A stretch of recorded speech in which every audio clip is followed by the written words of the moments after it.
That's taking care of business against the lowly Colorado Rockies, but got the job done, Padres fans. 3 out of 4. Man, that was the bare minimum of what you needed, and you got it. Padres are much like me. We just do the bare minimum at all times, but have been pretty successful. Welcome in, everybody. Ben and Woods, 97.3 The Fan on a series victory Monday. Great to be here with you guys. I'm Woodsy. It's Paul Reindl, the executive producer, and he of the 35th birthday celebration yesterday. I will say, Paulie, you did get a tiny amount of grief in the dugout for not playing in the Tier 1 baseball game yesterday. And they said, "Where's Paulie?" And I said, "Well, it's his birthday." And they said, "Well, what better time to play baseball than on your birthday? That's really one of those days where you're like, I'm going to play baseball. It's my birthday. I can do what I want." And you went the other way. Yeah, when you play baseball like I do, it's a pretty easy decision. When you hurt your shoulder throwing from third base and you're like, yeah, that's still bothering me. Do I really feel like going maybe 1 for 4 at best? It was like with 1,000 2 or 3 degrees. Strikeouts in the sun. It was so hot. At that particular field? Yeah, I'm good. All right, Fair. Let me ask you, The furthest possible field with the longest walk from You don't understand the walk from the car to the field. No, it's 700 yards. I respect fearing the walk from the car. My question here is, and you hold on, Woods, before you say anything. Are you only playing for Woods now? Like, would you be happy to give up? I've played with him baseball? like 1 time this year. No, I mean, like, He's are been you gone. on this? Are you on this team just because you feel like Woods is doing it and you have to do it? No, 'Cause it's you don't still, have it's to still do fun. it. All right, you still are having fun because it sounded like maybe you're not having that much fun anymore, and you might only be doing it because it's Woods' team, and you feel like It's I'm our going to team. let It's him the down. Tier if he's- 1s. I get it, No, but he doesn't sound all that happy about it anymore. Well, he got hurt. It trust me, I get it. I totally get it. As I was driving to the game yesterday, a 1:00 start, and I went, "Oh, it's nice and cool." And then Sanitas, as I started driving to inner Oceanside inland, 77, 79, 81, 84, 88. By the time I got it, I was like, "Brr." I did the 700-yard walk to the bench and was like, I looked around. I was the only one there. The other teams finished. I was the only one there. I just looked around. I went, we're still doing this? We're still doing this at 50? It was whatever. No, but the guys were like, "Where's Paulie?" He's hanging out on his birthday. I go, and again, it is one of those things. And it's not like your wife gives you a bunch of grief for what you choose to do. Do you want to go? Tomorrow? I was like, nah. For us other people whose wife does give them grief, you're like, "Sorry, it's my birthday. I'm going to do whatever I want." I will give my wife a lot of credit after I introduce our other friend and co-host, Ben Higgins, your friendly neighborhood sports anchor. Good morning, Benjamin. Good morning. Had a quiet weekend for the most part, Yep. although I do want to apologize quickly, very first thing, to a very manly dude named Corey Peabody. On Friday, after the show, I went down to do a story for Channel 10 on Corey Peabody, who is one of the drivers of the H-1 unlimited hydroplanes that were racing on Mission Bay this weekend at San Diego Bay Fair. He is one of the top riders in the world. They get up to like 200 miles an hour on the course. It's, you've seen the hydroplanes out there. Oh, yeah. It's pretty amazing. So I did a nice story on him. And then I asked him on Friday when I was interviewing him about crashing, and he said it really doesn't happen very often. I was involved in one. Oh my God! I was involved in one crash, and it was pretty gnarly. But I would have happily raced in the next heat. Now I couldn't because my boat was completely destroyed. But I was okay, and I was not rattled by it. But he said really not as common as you think. The very next day, he was involved in a gnarly boat, flies up into the air, spins, crashes, lands in the water, breaks up into tons of pieces. He had to be rescued. He was okay, but I, of course, felt a little bit bad that I had brought it up on Friday just to ask about it. And then, of course, the very next day it happened. So maybe you stay away from every athlete. How about that? You should add that to the highlight reel. To Corey Peabody. You could add that one to the highlight reel with your Jason Hayward. Hey, earthquakes. Earthquakes. That was a great one. What about the Reds don't hit home runs? Just stop talking about sports. Apparently. Stop please don't interview any Padres in the next few weeks. I mean, literally, he's like, any cancer in your family? Like, no, not until now. Thanks so much. Yeah, don't talk to any Padres players.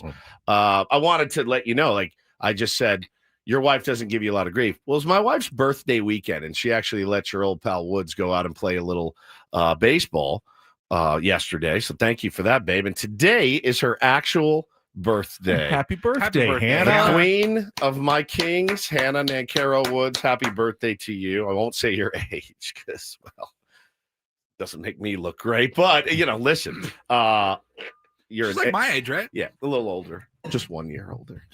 Happy birthday, babe. Love you so much. We had a great weekend. Went to several very expensive dinners. I spent an inordinate amount of money on food. Friday night was Benihana. Saturday night was Ember and Rye.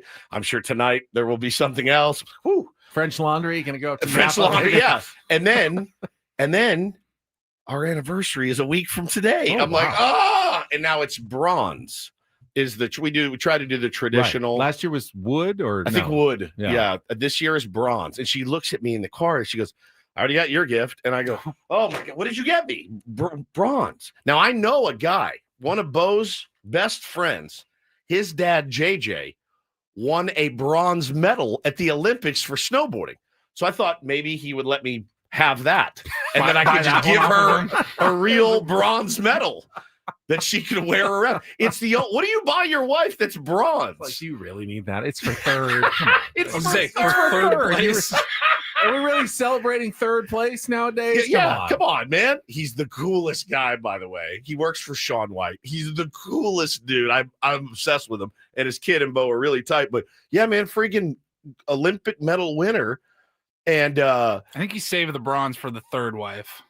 the third wife. Yeah. A really good call. Yeah. So it is bronze. I don't know what to get her bronze wise. Bronzer. Get her some to help bronzer, tan. yes.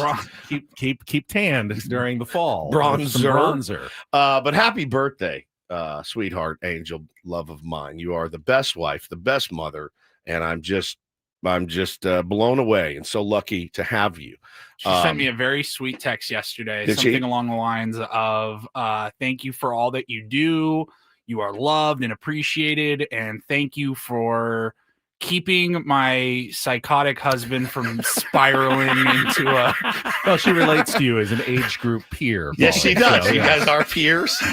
You guys with your Labubus and your Netflix documentaries. I mean, really, you're a better fit with her. It's all she does is she walks around the house watching Netflix documentaries. I'm like, that's what Paulie does. It's the same thing. Big fan of the documentaries. Big fan of the documentaries. Oh, my God. The Charlie Sheen documentary. So I started it last night. It's unbelievable. I started it last night, and what I realized about Charlie Sheen is that his soothing voice actually put me. Not so soothing. It actually put me right to sleep. And I started it, and I was like, Charlie's, yeah, and then I got a pound of cocaine and tiger's blood, and it was, and I was like, and I just drifted off to sleep.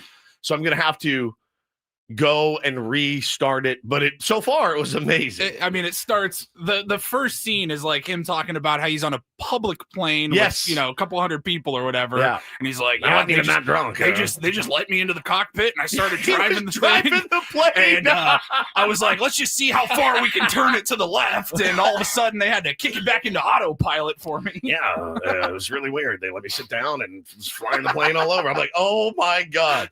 So yeah, I will be watching that certainly. But man, it was busy, dude. Busy weekend. Just nonstop sports. And what I've realized too is it really precludes me from getting to watch a lot of sports because I'm watching a lot of youth sports. I'm watching flag football. I'm watching soccer. I'm watching t-ball practice, playing baseball. Another baseball game for Bo yesterday. I'm like, whew. I mean, we were barely home. It's good. It's great. Like the kids love it. They're not getting burned out. They can't get enough. They want to be out there with their friends. So, man, it's a good time of life, certainly. But so, yeah, we had birthday celebrations. We had youth sports. It was the weekend I kind of dreamed about before I had children. It really was. I mean, it's a lot to undertake, but it interferes with my sitting my fat ass on the couch and watching a lot of football. Well, I and- got you covered. I Yeah, watched there you Padres. go. I watched Dodgers. I watched college football. I watched NFL yesterday. I watched the pods. I really had a inordinate amount of sports watching on television this weekend. Clinton says, which sports weekends are more memorable, professional or youth? It's youth. It really is. Like, I get so excited. It's so fun to watch your kids succeed at something. Bo had an amazing, like, play action flip pass for a touchdown. He threw like a 50-yard bomb. It was so great. I get so excited for him. And he scored a goal in soccer and pitched a really nice inning yesterday. Like, it's just the best, dude. Soccer, football, and baseball. All Same in one kid, weekend. all one weekend. Same kid all one weekend. It used to be there was one sport at a time. Right. No And then longer. you finish that one, and then you'd move on to the next one in a few weeks. Break out your soccer cleats. And now you're playing 3 different sports Yeah. at the same time. Same time. It's just logistically impossible. It isn't almost is. It almost is. And you know, but the good thing is I like to have and I'm sure a lot of people are like this. You like to know what you're doing that weekend. Like, you like to have plans, so to speak. And you're like, okay, so we know this whole week, we know what practices we have to be at, what games we have to be at. And the thing is, man, if he gave even an inkling that he was over it or burned out or tired, I'd probably let him slide on one. But there's no putting out that fire to compete within him yet. So I just am going to ride this thing as long as I can. I'm assuming Taylor had some sort of Taylor had activities. T-ball. Yep. And you had birthday dinners. Yes. I'm exhausted just hearing It was about your weekend. crazy. Well, and I think last week we did Bananas, Oasis. And Oh my God. Hannah goes, man, we are going full bore right now. And we really are. But I couldn't. You know how the Marines do more before 9 a.m. than most people do in a day? The Woods family does more in one weekend than most people do in an entire year. Than most Marines do. It's the best, dude. It is the best. He loves playing all of those different sports, and it's just it's a fun time. It's a fun time of life right now, so no complaints. I will be spending though after. So here's the thing. I have to leave right when the show ends today because I'll be spending my mid-morning with Cox at the house. Just me and Cox at our house this morning. And I told you guys on Friday I'd give you an update.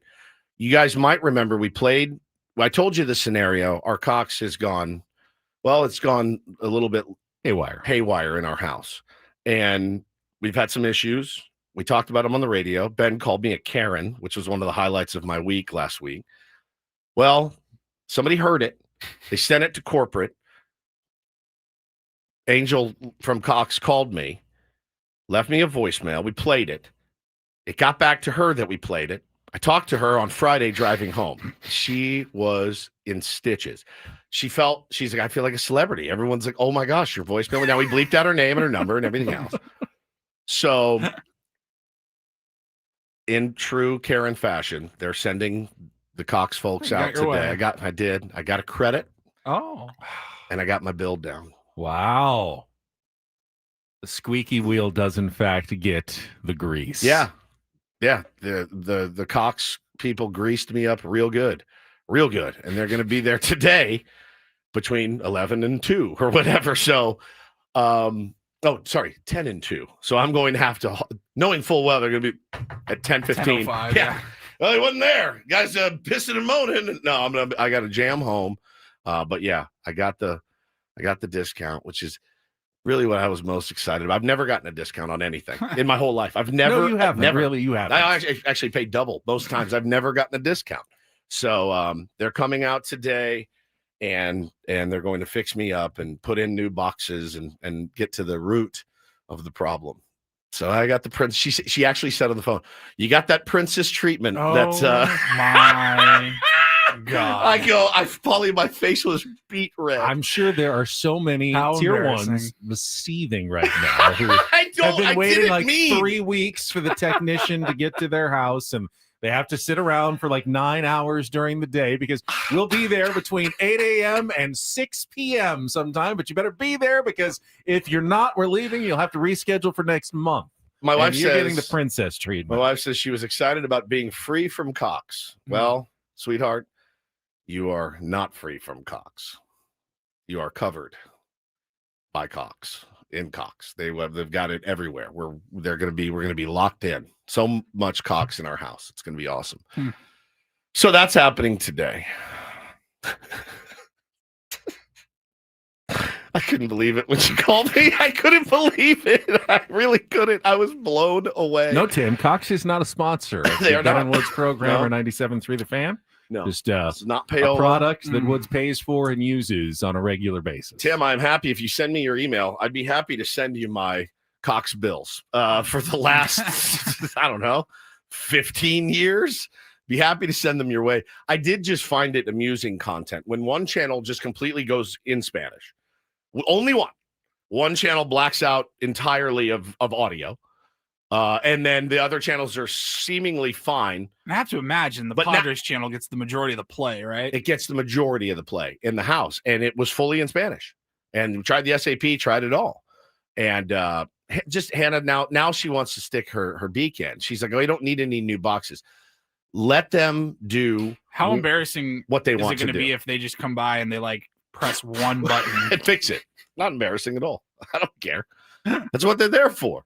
That's what they're there for. So they're going to come out today and fix me up. But she was really so sweet.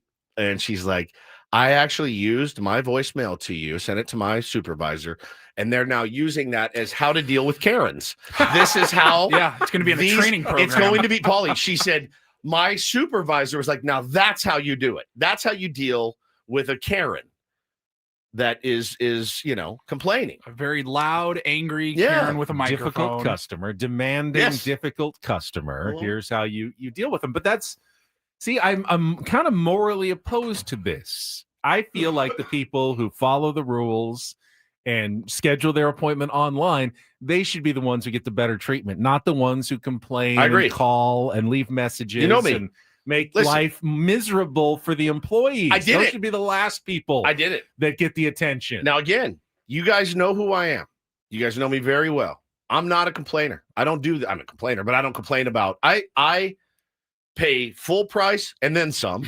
I'm never out hunting discounts. I wasn't hunting discounts here. It was just a funny story that they happened to hear. And then the voicemail was hysterical.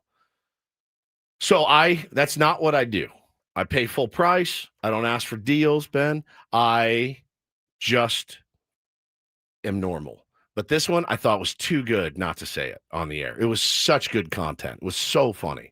And I told her, we pretty much just wanted to say Cox on the air as many times as we could. She goes, oh, I know. I played it for my husband. He said the exact same thing. And I said, but thank you. She was so sweet. And they're going to fix your boy up. Think they've ever thought about changing the name to something else? Yeah. Like anything else. But at this point, I get a free pass. So, but it's not free. My cable's not free. No. Still, I mean, I'm still paying a good amount. But it eases the burden, and they're going to come out and take care of it today. So, yeah, I wasn't really trying to be the squeaky wheel. It was really just a funny story, but they wanted to take care of your boy, and they did. So I'm very happy about that. And thank you, Cox, for your customer service. I hope you make it home in time after the show to meet your technicians. I do too. You ready to get things started today? More than anything. All right, let's check traffic with Kelly Danick, and then we will set the menu for a busy Monday edition of Ben and Woods, Tier 1s. Good morning on San Diego's #1 sports station, 97.3 The Fan. From the 855 Get Ross Traffic Center, protecting San Diego after accidents or injury, here's Kelly Danick. Traffic is brought to you by Crystal Geyser Alpine Spring Water. Good morning. Couple of problems starting us off. Tow truck is helping to clear a stalled vehicle from the Cesar Chavez Parkway on-ramp to southbound 5. Also, El Norte Parkway on-ramp to southbound 15. There is a collision, not showing if any lanes are blocked. What makes Crystal Geyser Alpine Spring Water different? They always bottle their Alpine Spring Water less than 1.5 miles from the spring source. And all of their bottles are made with 50% recycled plastic from their own recycling plants. Crystal Geyser, bottled at the spring source. I'm Kelly Danick with Ben and Woods, San Diego's #1 sports station, 97.3 The Fan. All right, coming up this morning, we have a whole weekend of Padres to go through against the Colorado Rockies, a couple of wins, a tough loss on Friday, though, that prevented the Padres from gaining any ground on the LA Dodgers, who took 2 of 3 from the Giants over the weekend. So the Padres remain 2.5 games back in the National League West with 2 weeks remaining in the season, just 12 games for your San Diego Padres. But in the playoff race, they've done what they've needed to do to be put in a very good position. this morning. At this very moment, Fangraph says the Padres have a 99.8% chance of making the playoffs. Yes. I So love that. the magic number is down to 6 to clinch the playoffs, which means in the last 12 games, any combination of 6 Padres wins and right now 6 Giants losses. So if the Padres won 3 games and the Giants lost 3 games the rest of the season, We're in. the Padres would make the playoffs. Love it. And remember, they have 12 or 13 games still remaining in the year. So unless one team wins pretty much every game and the other team loses pretty much every game, Padres will be in the postseason. The question is, can they improve their situation over these last 2 weeks and try to chase down the Los Angeles Dodgers? We'll talk about that. We'll get into our Padres Wrap-Up. So it's weird, though, and we'll talk about it too, but Yeah. the Giants are going to be playing the Dodgers for 4 this week. Huge Giants fan this week. Yeah. Yeah, huge, Yeah. right? But if the Dodgers end up beating them, that's good.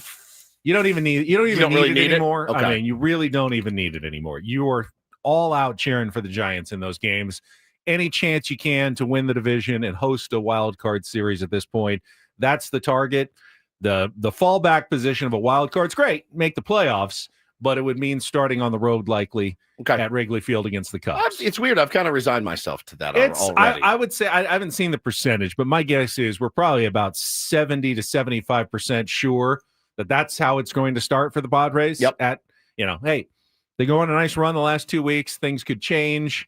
You go on a bad run, you could fall back into the last spot and you could be going somewhere else. But more than likely, Padres are heading to Chicago and Wrigley Field for a wild card series that would start 2 weeks from tomorrow. But we'll talk about all of that coming up this morning. We'll also get into some of the other stories from the weekend, NFL, some wild games yesterday, college football as well, but mostly baseball talk, a little SDFC talk as well. Craig Elsten will join us at 7:35. We'll talk Padres with the Padres Hot Tub podcast host, and Chromaniacs host a tough loss for SDFC Yeah, very. on Saturday night, a game that in many ways they dominated more than any game all season long. I think they had like 28 shots compared to 6 for Minnesota, but they lost 3-1. Yeah. Jeez. And it now means that they are very much in a race to the finish line with not just Minnesota, but Vancouver hot on their heels. So we'll talk to Craig coming up at 7:35 this morning. And then Dennis Lynn, our Linsider from The Athletic, we'll talk some Padres baseball, get some updates on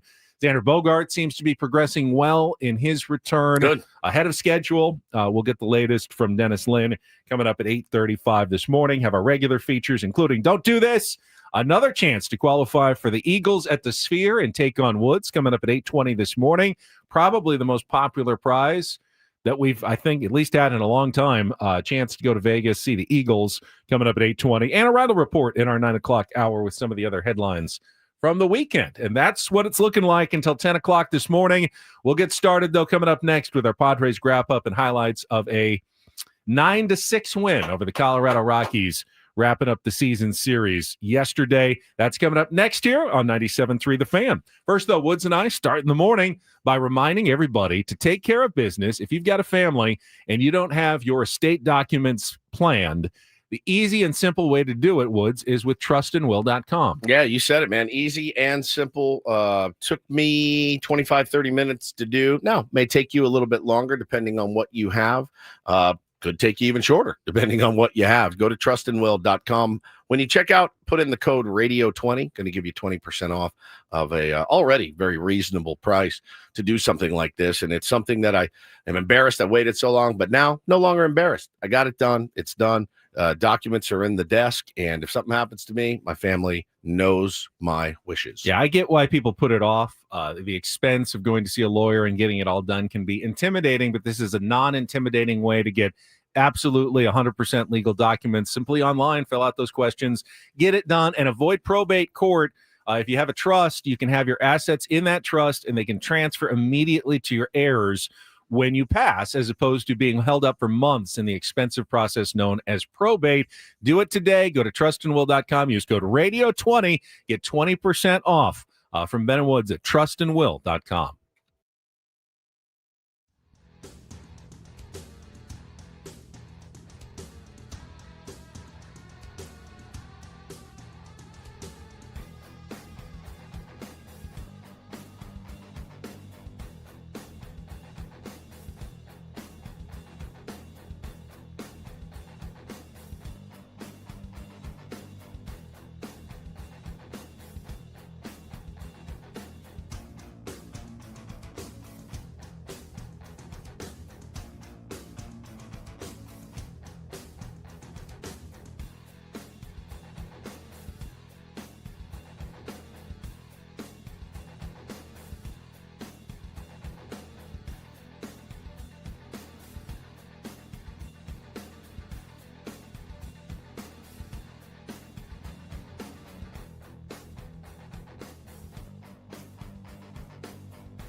Okay, player.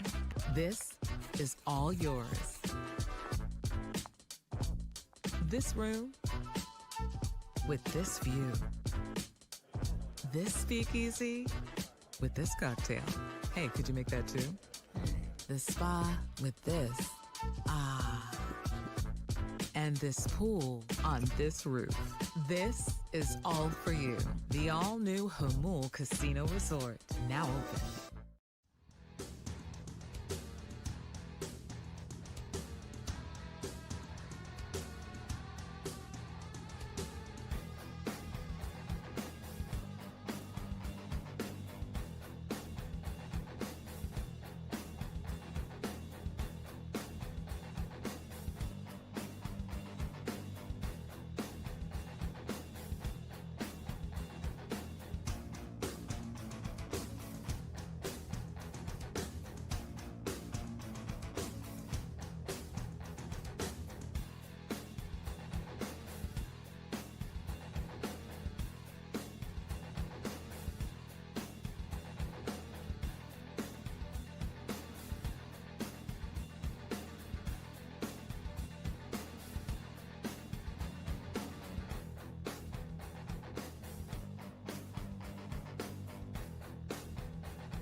Saw some questions about magic numbers in the chat, which, of course, makes me giddy for the chance to Ben-splain magic numbers again. This is like it's like your porno magic number talk. Orthodox Evans wants to know that the magic number of 6, does that end the Giants season? No, the Giants are also chasing the Mets. We are simply talking about the magic number for the Padres to get into the playoffs. And that right now is any combination of 6 wins and then 6 losses by the team that is trailing them most closely. Now, if the Diamondbacks or the Reds should pass the Giants, then you would be watching those teams' losses. But it can't go higher than 6. But if you win 6 games if you on win your 6 own, games on your own, it doesn't matter what win happens 6 to and you're anybody in, else. right? Win 6 and you're in. Absolutely. Okay. Which would be 500, That's- 6 and 6 the rest of the way. And the only way that you 5 wouldn't be good enough is if one of the teams behind you won every single game the rest of the way. So 5 is pretty good. 4 is pretty good. But 6 is absolutely guaranteed to get the Padres into the playoffs. The rest of the playoff race in the National League is pretty crazy right now. The Mets, somehow, despite losing 8 in a row and then finally winning yesterday, still have a 1.5 game lead over the San Francisco Giants for the last wild card spot. But all of a sudden, the Arizona Diamondbacks out of nowhere have climbed to 500 and are just 2 games out of a playoff spot. Crazy. Think about that. If they have a really solid 2 weeks, they could sneak into the playoffs and do what they did. What was it? 2 years ago. 23, yeah. And they could end up in the World Series. The Arizona Diamondbacks are not out of it by any stretch of the imagination here with 2 weeks left in the season. And the Reds had a rough weekend in Sacramento getting swept, but they're just 2.5 out, so they could stabilize and still any of those 4 teams could still make the playoffs. But the Mets right now have the inside edge with a 1.5 lead over the San Francisco Giants. Yeah, man. Look, we said 2-2 would be devastating. It would be devastating against the Colorado Rockies, and you could see it. They're not a great baseball team. They've got some fight. They've got some players that can play. They've got some guys in the bullpen, Ben, that are nasty. I mean, they are straight up nasty. We saw them all on display. So I think, listen, I don't care who we beat. I don't care. I want to know at the end of the year, what's your record say? They handled the Rockies this year. They were 10-3. 10-3, best record that either team has had against the other in the history of the series. So you cannot ask for anything more. You can't say that the Padres didn't do enough against the Colorado Rockies. 10-3. I mean, dude, as nervous as I get for those Rocky games, because even yesterday was like a Coors Field game at Petco Park. Truly was, and credit to the guys for being able to, not let it slip away and to kind of knuckle down. And man, Gavin Sheets, just a total savior for this team all season long with a huge double, driving in a couple runs, man. Just a brilliant season. I'm so happy. You know what I was thinking about driving home from my game, listening to the last 3 outs. That guy gets to play in the postseason now, man. How cool is that for Gavin Sheets, who was literally a scrap heap pickup and was like, I don't know if I'm going to have a career anymore. The Padres took a chance on him, paid him a pittance, and he's gone out and he's not only delivered, man, he's carried this team at times, and he's come through with clutch hit after clutch hit, and a great Padre, a great Padre. So glad he's here. Baseball is baseball, and it can be very weird, but I am getting the sense that if the Padres are going to catch the Dodgers, they're going to have to do something special these last 2 weeks. Sure. You have to go on a bit of a winning streak. Yeah.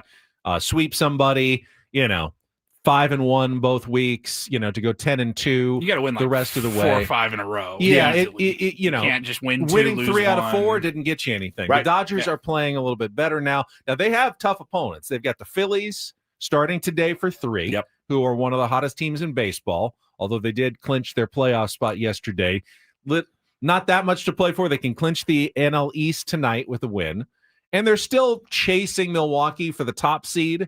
How hard will they chase Milwaukee for the top seed? They're only 2 games back, but hopefully the next 3 games they'll still be locked in against the Dodgers. And then, the Giants, who are very much still in it, have 4 more chances at the Dodgers in LA from Thursday through Sunday. So the Dodgers have a tough week. Who do the Giants have now? Giants are playing the Arizona Diamondbacks. Yeah, oh gosh, which both fighting both for their of lives, those teams man. fighting for their lives for the next 3 days. Ooh. So there is a chance that the Padres, with a good week against the Mets and the White Sox, if you could go 5-1, you could see a scenario where they gain a game or 2 on the Dodgers and go into that last week within maybe a game. So we're 2.5 back of them. 2.5 so back. Basically 3.5 or 3. 3 with the tiebreaker. Okay. Depends on what happens tonight. If the Dodgers win, it'll be 3. If they lose, it'll be 2. It'll either be really 3 or 4, depending on what happens in tonight's game against the Philadelphia Phillies. So that's kind of where it looks right now. Before we get to our wrap-up and highlights, just quickly some breaking news from the NFL. This is probably impacting your fantasy team more than anything else, but it is official. Joe Burrow will miss the next 3 months. 3 months after needing surgery on turf toe and torn ligaments in his toe, which is devastating news, obviously, for the Bengals, who did win. They're 2-0. Jake Browning came in and did lead them to a victory, but 3 interceptions. Mostly devastating news to anyone who took Joe Burrow very high in their fantasy football leagues, because he's not going to be very helpful now this season. Yeah. Grab Jake Browning and roll. Months. I mean, he's not the worst option at this point, but tough news for the Cincinnati Bengals. Yeah, very tough. Love Joey B. All right, we'll check traffic, and then we'll come back with our wrap-up, the highlights of the 9-6 win over the Rockies yesterday, go through everything that happened coming up next year on 97.3 The Fan. From the 855 Get Ross Traffic Center, protecting San Diego after accidents or injury, here's Kelly Danick. Traffic is sponsored by the kids of Caltrans. Just one problem to mention here. Tow truck is still helping to clear an abandoned vehicle from the Cesar Chavez Parkway on-ramp to southbound 5, so just take it extra carefully there. My mom, my papa, my daddy. Where's the Caltrans? On the freeway, right next to speeding cars. Please be careful. Be alert. Be work zone alert. Brought to you by the kids of Caltrans. I love winning, man. I love winning. You hear what I'm saying? It's like better than losing. Miss any of the Padres win yesterday? Ben and Woods didn't. Yeah, absolutely. We've got you covered with all of the highlights. Oh, yes. It's the Padres Wrap-Up. brought to you by Hamul Casino Resort, the Players' Place. I want to go fast, but I want to go slow, and I want to go deep. Cronenworth pushes a bunt towards third base. It is a beauty. Tatis will score as Farmer picks it up. Second bunt hit of the inning for the Pods, and they take a 1-0 lead. 1-2 the pitch. Iglesias right back up the middle on the ground into center field, and a base hit. Merrill has scored. O'Hearn's right behind him. Throw goes to second base. Cronenworth will advance to third. A 2-run single for Iglesias, and a 3-0 Padre lead. And a 2-0 to Jackson in the air to left field. That's well struck. Moniak is back. He's at the wall. It's going to go. 3-run homer, Jackson Merrill. He goes deep for the second straight game. And the Padres lead 6-0 here in the second. 1-1 pitch for Mean, hard hit through the left side. That's a base hit. Cronenworth's on his way home. Moniak will come up throwing, and it is cut off. An RBI single. Freddie Fermin. 3 straight Padre hits to begin the bottom of the third, and it is 7-0. Swings to the first pitch and hammers it to deep right field. Way back and gone. Mickey Moniak. First career home run at Petco, his 20th of the season, and the Rockies are on the board at 7-1. In a 7-1 game, and Moniak, who homered in his last at-bat, sends one high and deep to center. Merrill's at the wall in right center. It's going to go. A 3-run homer for Moniak. His second of the day, and all of a sudden, this is a 7-4 game in the sixth. Here's the 3-1 pitch. Moniak swings, hits it on the ground to the left side. That'll go through into left field and a base hit. Tovar on his way home. He'll score. Moniak drives in another with an RBI single, his 4th hit of the game, and it is 7-6 here in the 7th. 0-1 the pitch. Gavin swings, hits it in the air, high and deep to right center field. Moniak is back at the wall. It's going to bounce and go over the wall. An automatic double to plate 2, and the Padres add on. It's 9-6. Here's the 1-2. Tovar swings and misses. Strike 3. Suarez gets him, strikes out 3 in the 9th to earn his 38th save of the year.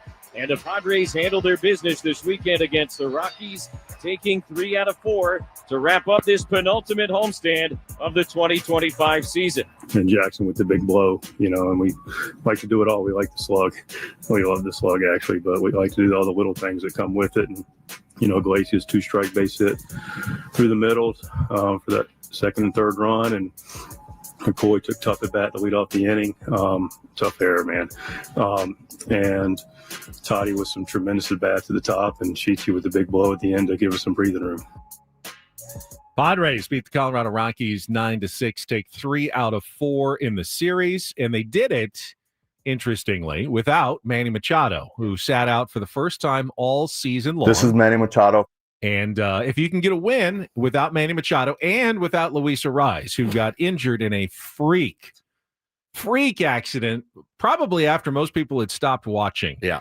On Saturday in the 9th inning, actually before the 9th inning even started, as he was going out to take the field in the 9th inning, you had, a scene from basically the movie Major League. If you remember when Harris messes with Joe Boo. Yeah, drinks the rum. And then drinks the rum and then goes out and a bat goes flying and hits him in the head. In this case, it was your butt, Joe Boo. It was the ball on the infield that went right over Ryan O'Hearn's head and right into Luis Ariz's face. Somebody said it was the first hit Will Wagner's had in a while. I saw that funny joke. And it wasn't funny because Luis Ariz was down on the field for a few minutes, came out of the game, did not play yesterday, but is believed to be okay and expects to return to the lineup tomorrow. I would expect Manny back in the lineup tomorrow as well. Yeah. Where did he get him? Like right in the cheek? Yeah, right below the eye and the cheek.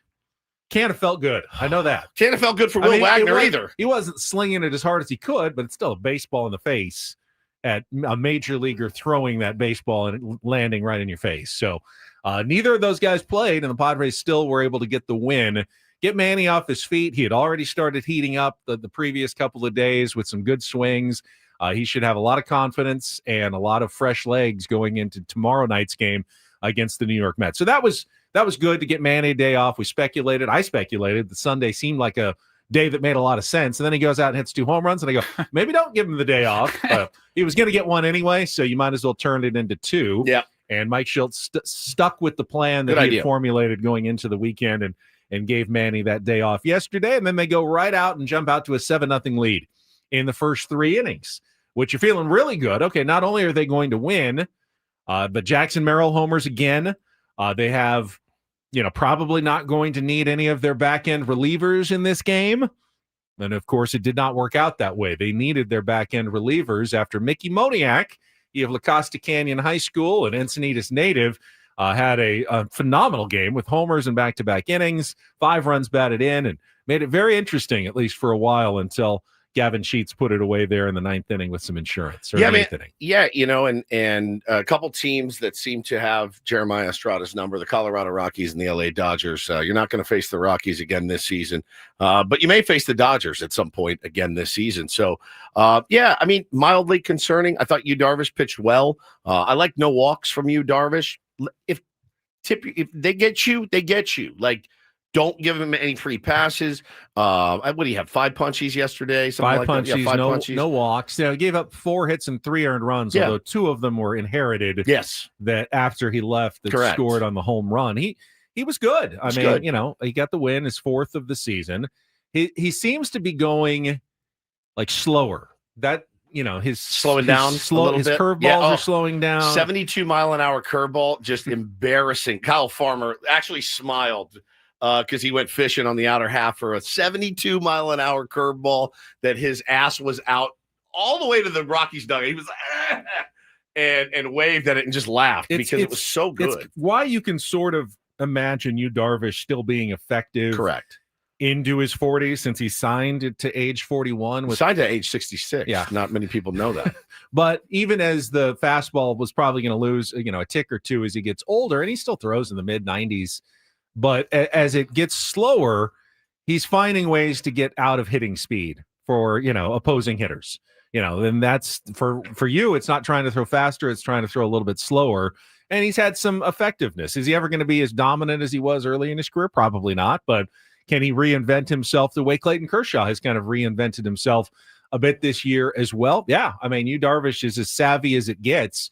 And I have no doubt he's going to find a way to be effective and, get some outs when the Padres need them. So he did that yesterday, and I was happy to see it. 8 home runs for our San Diego Padres since Wednesday of last week. That's tied for the most in a 5-game span this season. And that was like half of their runs. 12 of their 25 runs in the 5 games came via the long ball. I just wonder why Mike Schultz waited so long to activate the home run button. We're getting it towards the end of the season. Press that thing. Lean on that thing. They did hit a lot of home runs against the Colorado Rockies this year. They did. They scored a lot of runs. They scored more runs against the Colorado Rockies than any team scored against any other team this season. Those count. Those games count. They do. And those numbers count. They do. I'm not in the business of discounting wins. Those are wins. We take them. We needed them because the losses feel like 2.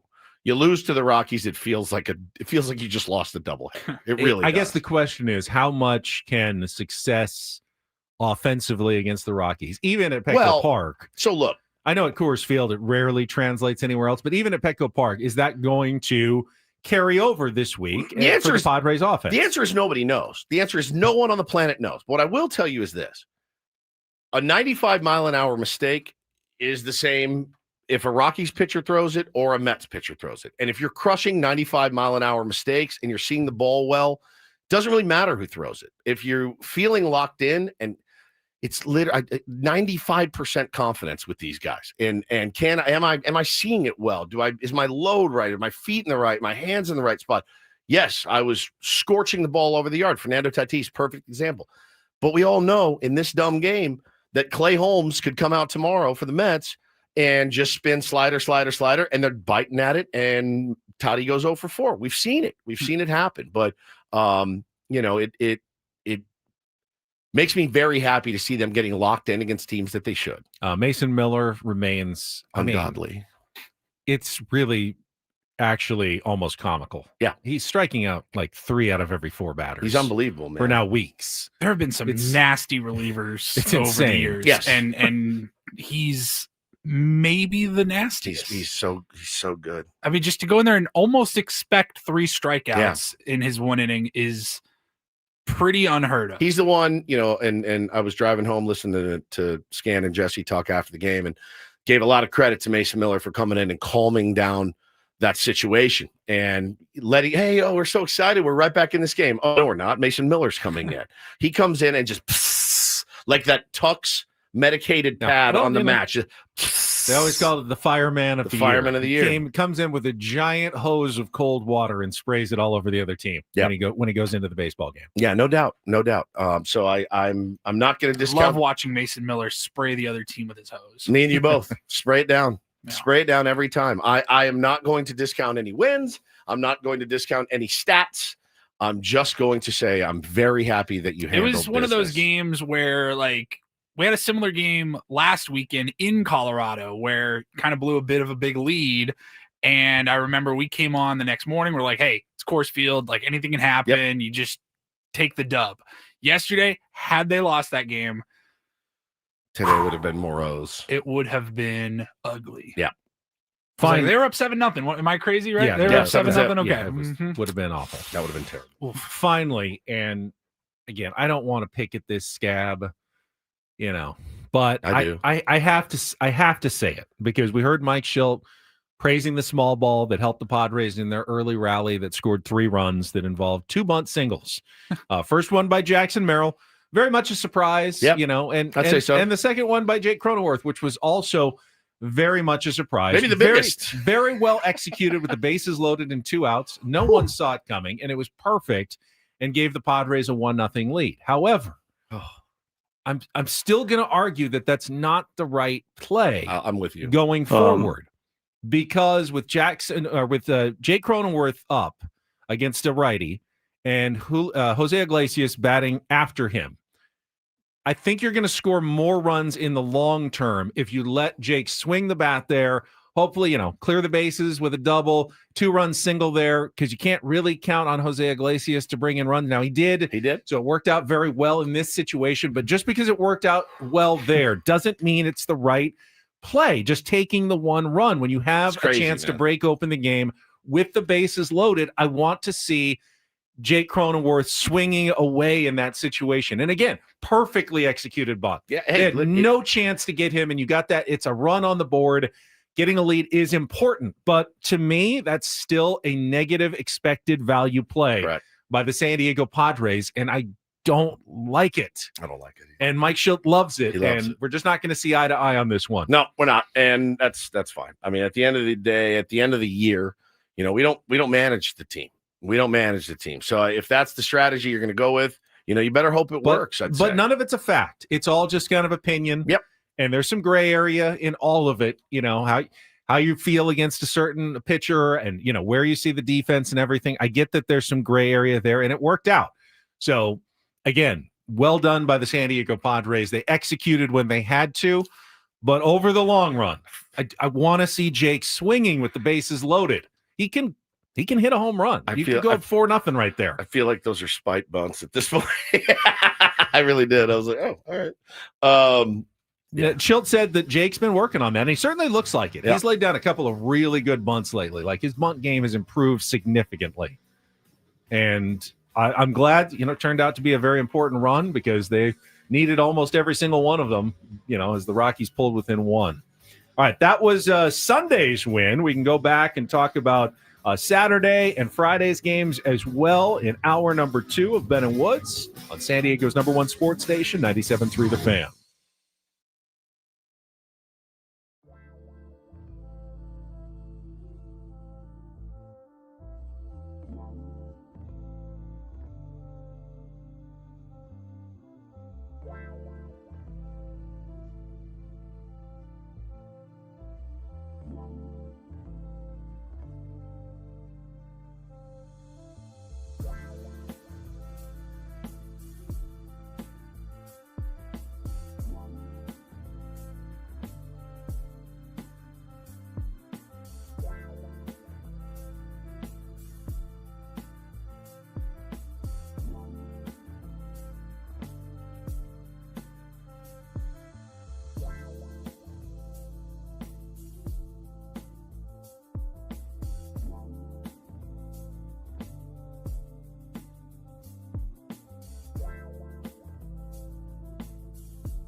One other nota from yesterday before we move backwards through the weekend.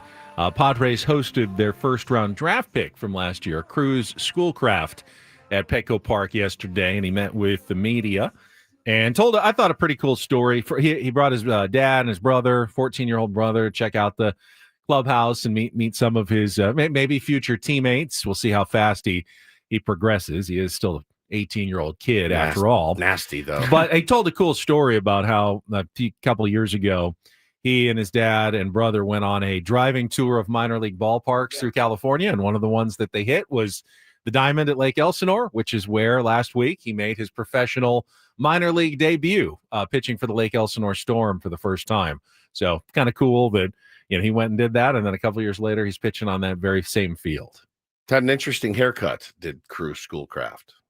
See it? What would you describe it as? A bowl. It's kind of a bowl, like a Dumb and Dumber bowl cut. Yeah, like give me Mark Davis, the owner of the Raiders bowl cut. Give me the Lloyd Christmas. I'm gonna find that picture. We're getting too old to really comment on the hairstyles of the youth of today. I mean, yeah, we're old, but like we still have eyes. Like, yeah, we have eyes. We know what looks good and what doesn't, right? I don't know anymore. Huh. I don't trust myself. Well, he's doing fine. He doesn't need my help. No. I'm looking for that picture. I got it. You got it? I'm putting it up. It is. It's really something. It's better than the broccoli cut for sure, but much. Always going to put it up in the chat. It's something. Do you think it was a self-service haircut? Like he did it himself. Like, remember those Flobies? A Flowbee, potentially. Very economical. Yeah, the Jim Bowden. Give me the Lloyd It Christmas. does look like and Jim Bowden. Yeah, the Jim Bowden. Bowden. Joe says he'll be traded in 2 years. He may be. Yeah, give me. That is. Yeah, that's something. It's fresh. This is super fresh. It's fresh. All right. He could be traded in 2 years, Joe. He could be traded in 1 year. You never know. Could be traded in 5 minutes. Could be traded in the offseason. You have no idea. But by all accounts, the dude can absolutely sling it.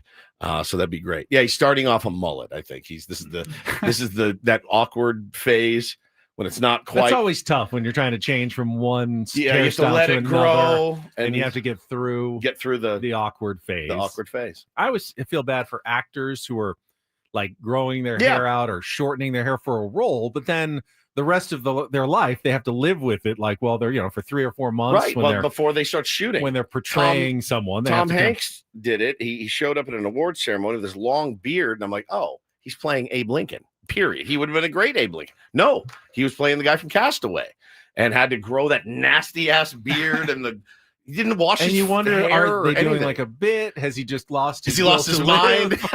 What's going on here? Didn't he have to like gain a lot of weight and then lose all of it? I think the way you do it is you start when you're fat.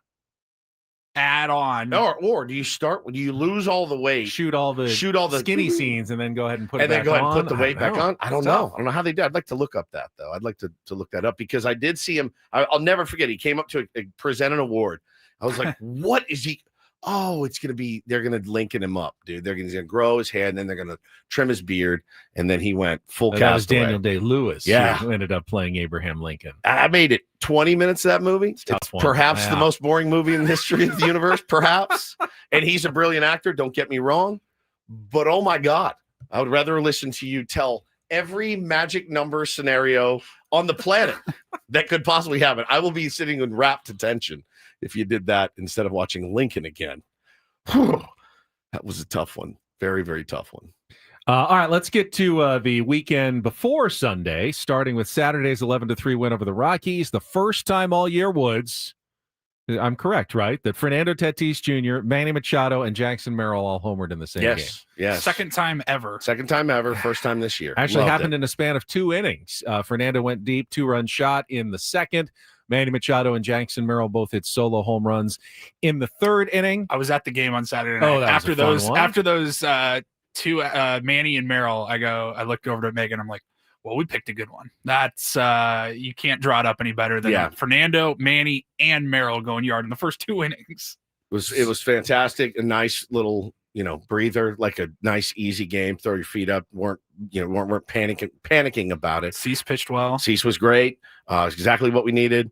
Just trying to get locked in, man, for this stretch run. Is there any chance that the Rockies will waive Bradley Blaylock? The Cubs will pick him up and start him in a playoff series against the Padres. That would be amazing. That guy the Padres can hit against, no doubt about it. I think that was 17 runs in the span of about 5.5 innings for Bradley Blaylock against the Padres this season.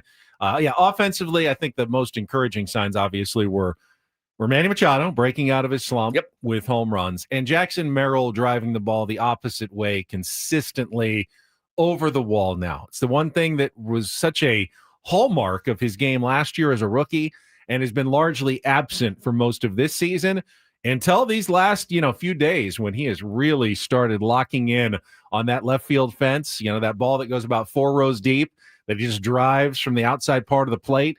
When Jackson Merrill is doing that, he becomes, and I said this last week, remember, he was one of the top 6 outfielders in baseball last year. He was second team all MLB. And if he could be that player again, it makes an unbelievable difference for the Padres. He is so much more difficult to pitch when he's driving that ball the other way. Oh, yeah. He becomes a nightmare for opposing pitchers. And right now I would not want to have to face, and you can still get him out, but he's a much more dangerous batter at this point. Give a lot of credit to our man Beach, Bryce Johnson. I don't know if you know this. He is a switch hitter, Ben. And did you see his numbers coming off the bench since he's been recalled in June? I mean, like he's hitting like 600 or something. I mean, he poked it out, second big league homer ever. Tattooed it, by the way. Tattooed it. Yeah, he is hitting, by the way, 625, 10 for 16 when coming off the bench. Those numbers are ridiculous, dude. 10 hits and 16 ABs is stunning. So what a nice little piece to have sitting on the bench if you need him, Benny. And he's batting 370 since being recalled in mid-June. So, all right, you feel, okay, that guy is a decent option late in the game. And very quietly, Dylan Cease has stabilized his season. Yeah. I wouldn't say that he is certainly no-hit dominant like we saw at points last year, but he got his 8th win of the year, 6 innings, 1 earned run, just 1 walk, 6 strikeouts.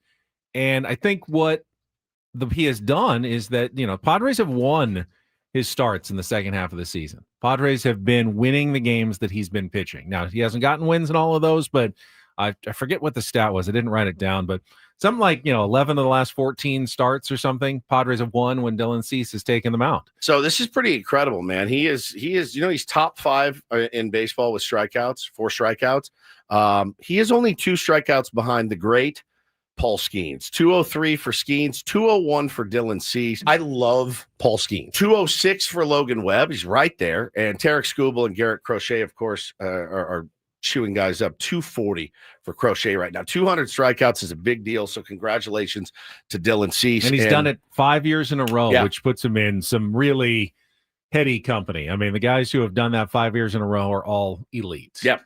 It's the Max Scherzer, Garrett Cole, those type of pitchers that do that. So while it has not been a great season for Dylan Cease, there remains a pitcher in there who can be very tough to face. And the question now is, how are you going to use him in the playoffs? Which is what we've been talking about for months. We've gone from, I still don't have any answers. We've gone from, he's probably your first guy, and now, no, you can't use him at all in the playoffs. I don't know. I don't know what the answer is to how and when you use him in the postseason. I mean, assuming, and again, we're about 70% likely heading toward a first-round playoff series against the Cubs. Yeah. Does he pitch in one of the first 2 games at Wrigley Field? No. I don't. Does he pitch game 3 with the season on the line at Wrigley Field? No, 3 would be here, right? No. It's all there. Yeah, that's right. It's all there. They're all there. You wouldn't have a home game. He pitches better at home. That's do you not pitch Dylan Cease? Do you let your season go without even putting Dylan Cease on the mound at all? Does Yu Darvish pitch that 3rd game? You got to assume that King and Pivetta and King are probably games 1 and 2. But if it comes down and your season is on the line, if there's a game 3, there's no 2 ways about it. Your season is on the line. Who is pitching that game in game 3? I don't want to talk about it. I really don't. Is it Randy Vasquez? Let's see what happens. I hate Wandy Peralta. I hate this. Is it a bullpen game? I hate it. I mean, depending on how the first 2 games go. Right. I mean, what do you do in game 3? It's all hands on deck because your season's on the line. Is it Cease for 2, Darvish for 2, and then bullpen for the rest? I don't know what you do in that game. It really depends on what happens in the first 2. On it, like, you know, if you split them, that's the way that you get to a game 3.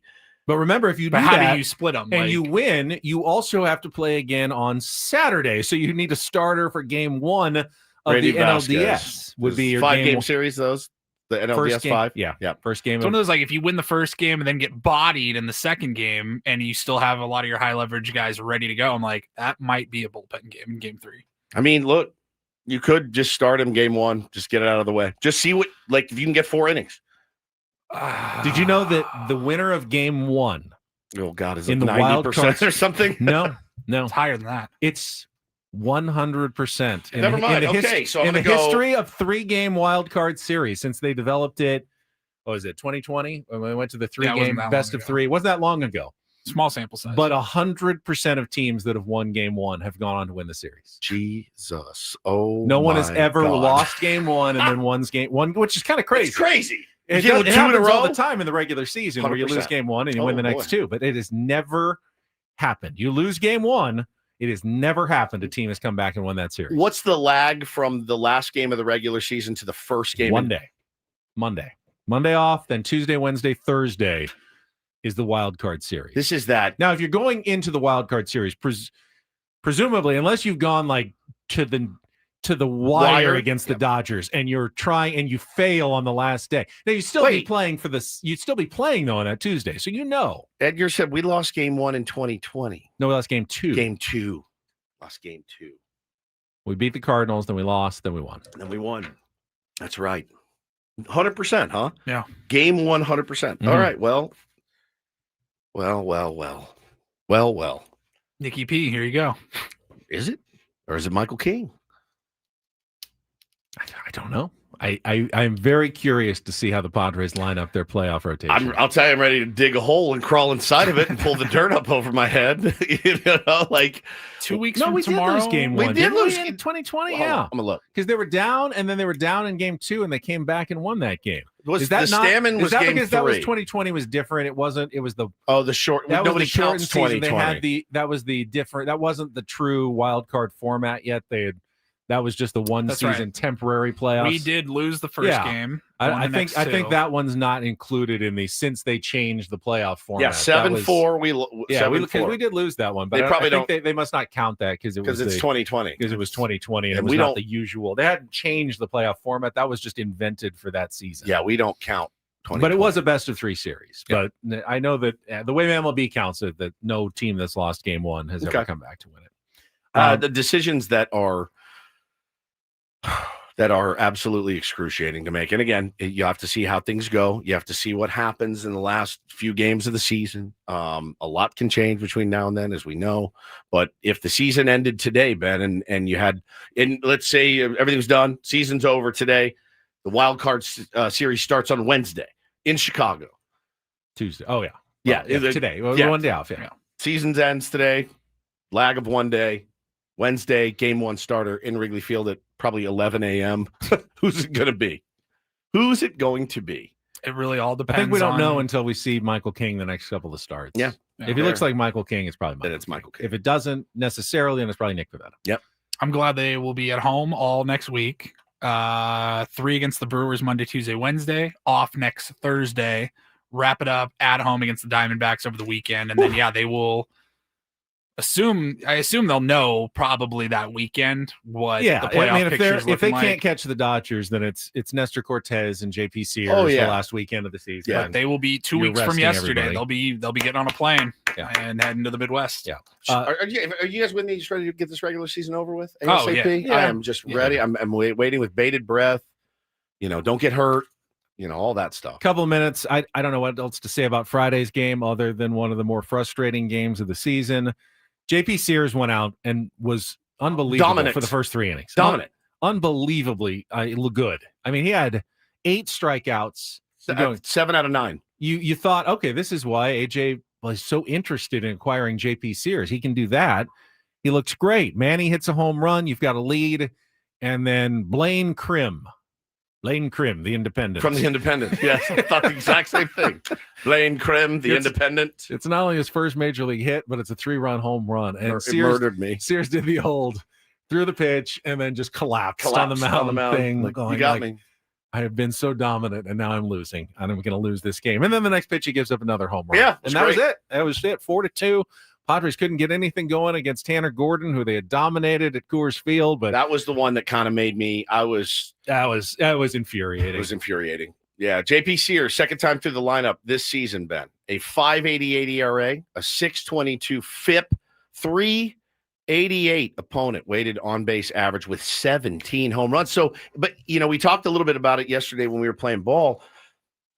Your guy goes out and he looks. Now, he wasn't getting weak rollovers and we were making great plays. He was dominant. He was struck out 7-9. So if you're Mike it's one Schill, of those things like, why would I have a reliever ready right now? Right. He's going. You're like, okay, now, because it's you want to get those numbers down. You want to be a guy that can get through the lineup a second time.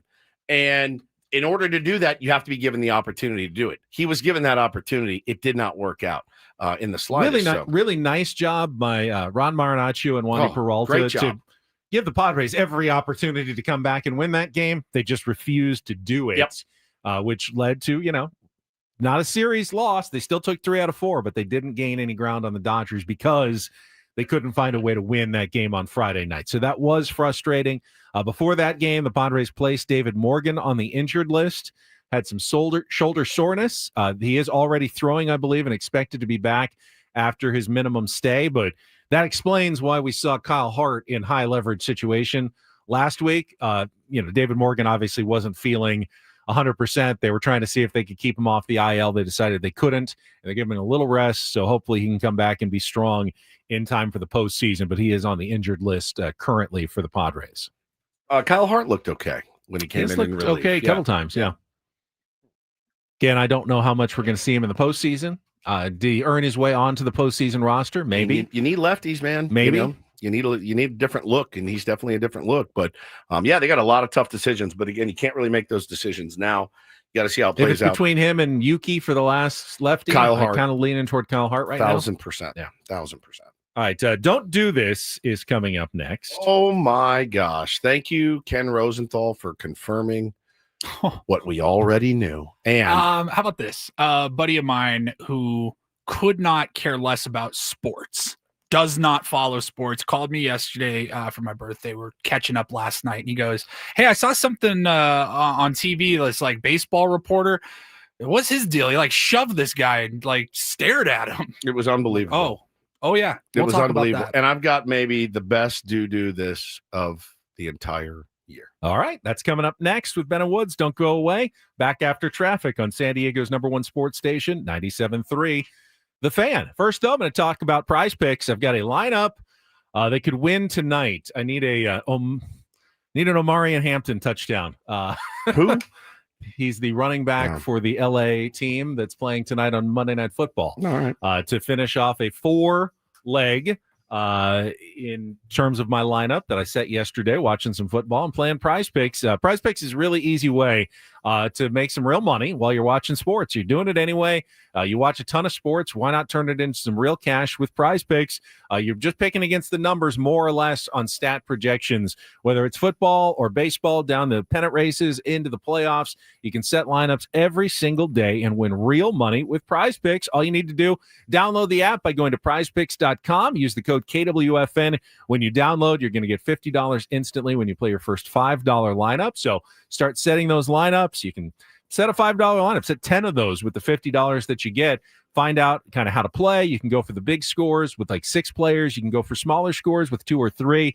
You're running your own game with Prize Picks, which is really just a fun way to play daily fantasy sports with tens of millions of users and billions of dollars of awarded winnings already. It's a lot of fun, and it is always good to be right with Prize Picks. Must be present in certain states. Visit prizepicks.com for details.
Hey, player, this is all yours.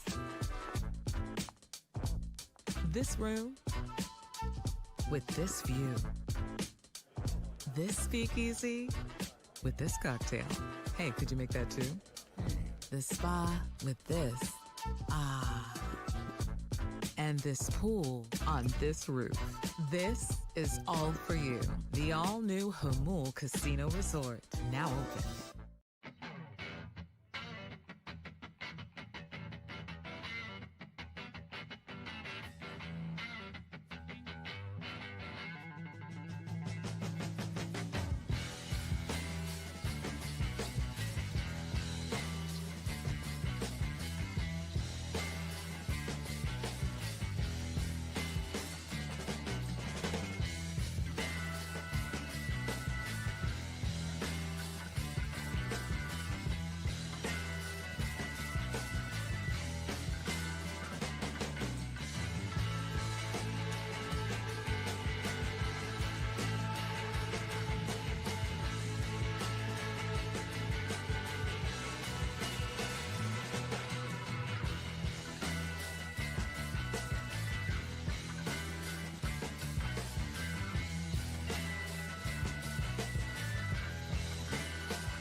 All right, got Craig Elsten coming up in a couple of minutes, so let's get right to it. Don't Do This, brought to you by Trust and Will. Don't leave your entire estate, house, kids, and life savings up to chance if and when you die. Do. Set up a Trust or Will online at trustandwill.com. This is a lot more affordable than you think. Visit trustandwill.com for more info. Well, I mean, look, Ken Rosenthal is not my favorite person. Everybody knows this, and it's because of he let himself get played by Dave Roberts last year in the playoffs with the sinister sling from Manny Machado. He carried the Dodgers water. He made up a story and ran with it. And, I think I thought it was real Bush League on his part. And I think he's kind of an arrogant little twit, to be honest with you. And I was on full display in Milwaukee this week. This was wild. It was wild, Paulie. He was interviewing Andrew Monasterio after the Rockies clutch single beat the Cardinals 9-8 on a walk-off. So they're ripping his clothes off. It's a big celebration. Ken Rosenthal, national game, is down there. And he was going to talk to the rookie. And, from off in the side, here comes the Gatorade bath. And so, Ken, listen, I don't blame him for wanting to get out of the way of a Gatorade bath. See it every time. Whoa, whoa, whoa, whoa. And Bob Scanlon gets out of the way. Everybody gets out of the way. But the problem is he backed into Scott Paulus, who is the Brewers team photographer, knocked him over in the process. And instead of helping him up, Rosenthal turned around, looked at him on the ground, shook his head before continuing with his interview. Paulie has the video. I've watched it 7,000 times. Look at the smug look on his smarmy. He backs tiny up, little no face. problem, but he knocks that photographer over and stares down at him like he is a DB that just decleated a wide receiver and caused him to have a drop in the middle of the field. Stares over him, doesn't say, "Oh." The natural reaction. He does puts the arms up, like, what are you doing? Get out of my way! Get out of my way! I'm Ken Rosenthal. The self-important media bit is, and shakes his head. I mean, I thought it was such an ugly, ugly look for that dude, and it's that Napoleon complex. You've heard about it, for years. He's got to make up for certain disadvantages in other parts of his life. His height. And so I don't know. When I watched this, was it Saturday night? I think this was. Yeah. I watched it several times in a row, and I could just go, in what world? On what planet do you knock somebody down to the ground like that on accident? Sure. And not even like an effort, like, oh my God, are you okay? Can I help you? Like nothing. You should have gotten the hands up, like oh my God, I'm so sorry. I backed into you. Sorry, dude, you okay? Like, and then, are you okay? Like somebody okay? else Motion comes by and check helps the guy up. He couldn't believe that this guy had the audacity to be anywhere near him. Think about a photographer. He's kind of crouched down. He's trying to get he's trying to get the shot. Just kind of Humpty Dumpty down onto the dirt, and he's just sitting on his ass, and nobody. And he's in no way in the way of anybody. Correct. If Ken doesn't go scrambling backwards Correct. to get out of the way of the gator. Correct. Couldn't even, like Tyler says, couldn't even laugh it off. Like, oh my God, dude, I'm so sorry. With the hands up or down, like to try to help the guy up.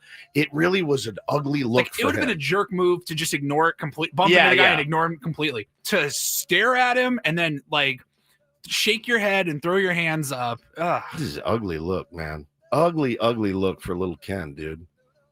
All right, got a quick football one, and Adam Schefter reporting over the weekend that the Baltimore Ravens were actually planning to draft quarterback Shedeur Sanders in the 5th round of the draft when Sanders made it known that he did not want to go to the Baltimore Ravens because he did not want to play behind Lamar Jackson.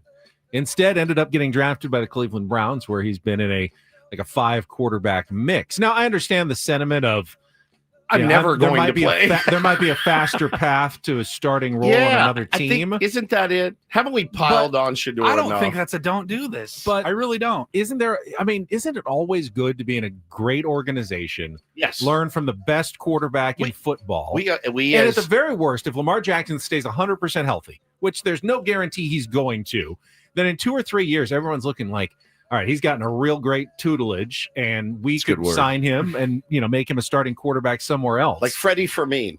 Is the Browns really the best thing for your career? No, I don't know. I think they're in. That's a good point. That going to the Browns, even playing, there's value in it, but there's still value in competing and getting a chance to actually play. I agree with that. If you want to play. Like if you're Travis Hunter stringer with the Browns anyway. All right, if you're a center fielder for the San Diego Padres right now, are you like, hell yeah, so happy to be in this organization, so happy? No, you're not. You're like Jackson Merrill's there, right? Like you're not going to really get a look, or a right fielder. You know what I'm saying? Like you're like, all right, well, I guess I better learn another position. And I can totally different. You can convert to a corner outfield spot or whatever. Absolutely, like, Shedeur can't just convert. He's a quarterback. He's a quarterback. Right? But my point remains the same. Of like. Yeah, it'd be great to learn from the GOAT, like one of the best, man, Lamar Jackson. But it's I'm not like never he's going to. And should any 5th rounder be able to tell a team, no, I don't really want to go there anyway? I mean, he's already dropped it's his career. 4 rounds, but you don't hear that with the anonymous quarterback from Kentucky who gets chosen in the 4th round. I don't want to go to the Dolphins. Because no one knows who the anonymous quarterback from Kentucky is. It's one thing if he got drafted and ended up signing with like the Steelers, and he's going to learn under Aaron Rodgers for a year or 2 at the most, and then pass the baton. Like Lamar Jackson's an MVP. Yeah. Like he's perennial. young. Like you don't want to be the quarterback behind him. Josh Allen, Patrick Mahomes. Like they're not going anywhere anytime soon. When Tom Brady went to New England, Tom Brady was not Shedeur Sanders, though. I know, but he was also expected to be behind Drew Bledsoe for a long time. Yeah. And 3 games in, he takes over. You never know what's going to happen. Be in a good organization. Yeah, it's better. It's good to be. I think it's good to be in a good organization. We'll see. I think he wanted to play. Finally, a little do this. DD mega doo-doo. Man, this was unbelievable. The Brewers clinched a playoff spot back to the Brewers to clinch the playoff spot. And I liked their very muted celebration. Well, they lost, so they lost. they backed in, but yeah. Still, they've had a monster year, right? No one looks at the Brewers and goes, "Man, you guys totally Doesn't matter if you backed in first the team to playoff." clinch. That's cool. Yeah, pretty cool deal. Just a very muted celebration, a little champagne, and then their skipper Pat Murphy came out and had a little surprise for the fellas as they were standing around, mildly celebrating. This is amazing audio. I got a letter today from you, and before we toast, I want to read it. Thanks, Mark. Thought it was fitting. The last time that we celebrated, Duke was with us. Howdy, boys. Never a doubt you would get this invitation.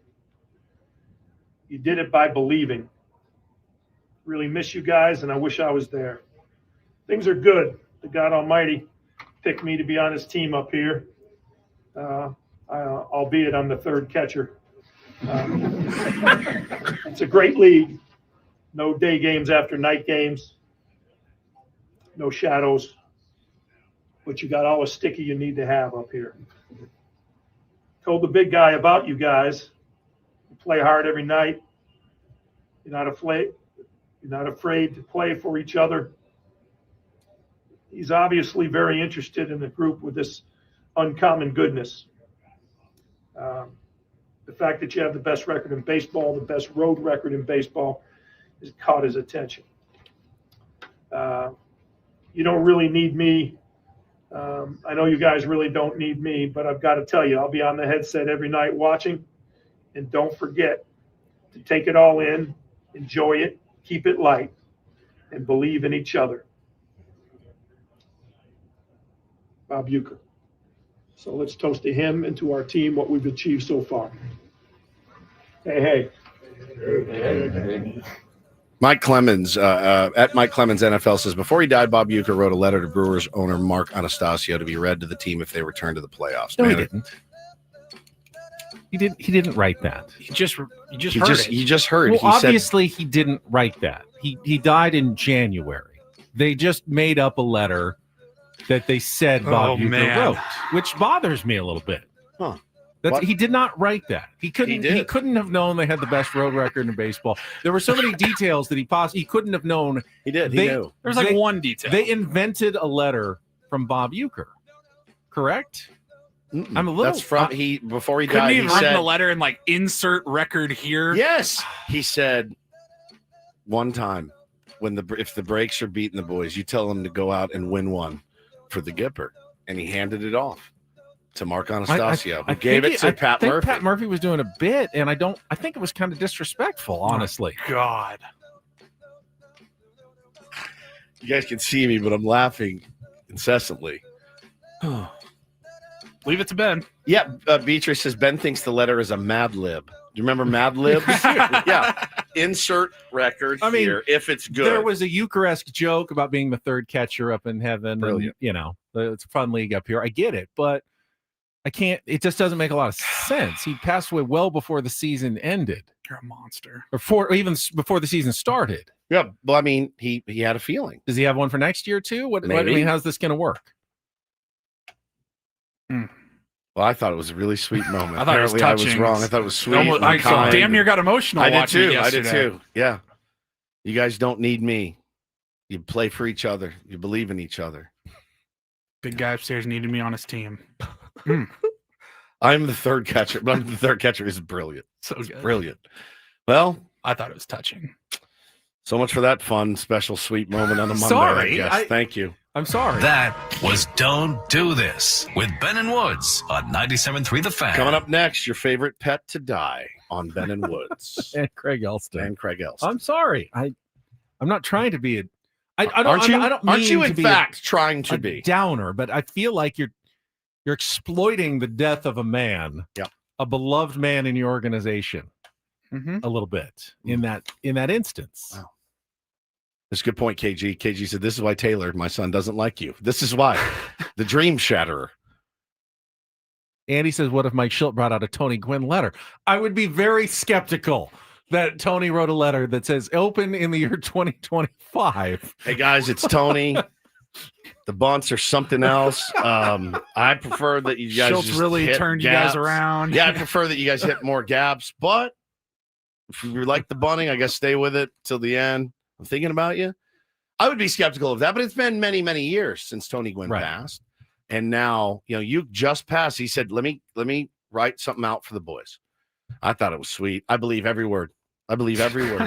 Every single word. All right, let's take time out. We'll come back. Craig Elsten will talk Padres. SDFC's tough loss on Saturday night as well, coming up next year on 97.3 The Fan. Gambling problem? Call 1-800-GAMBLER. GEGE 000-466. For a full list of games and rules, play at 7 Mile Casino. Visit 7milecasino.com. All right, back to something we can both agree on. That is 7 Mile Casino being the best card room in all of San Diego. Couldn't agree more, Ben. 7 minutes from downtown San Diego. It feels closer where we live in Encinitas. Still feels closer than driving out to any other card room or casino for sure. And it is it's a great place to go. California style blackjack, Texas Hold'em, Pai Gow, Baccarat as well.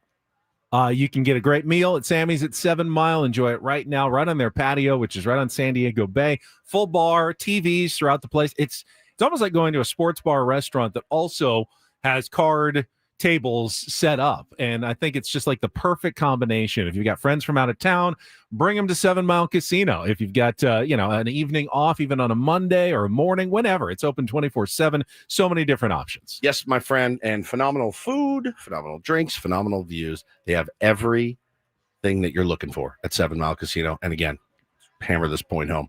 It's just 7 minutes from downtown. So do yourself a favor. Check it out for yourself. 7 Mile Casino.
player, this is all yours.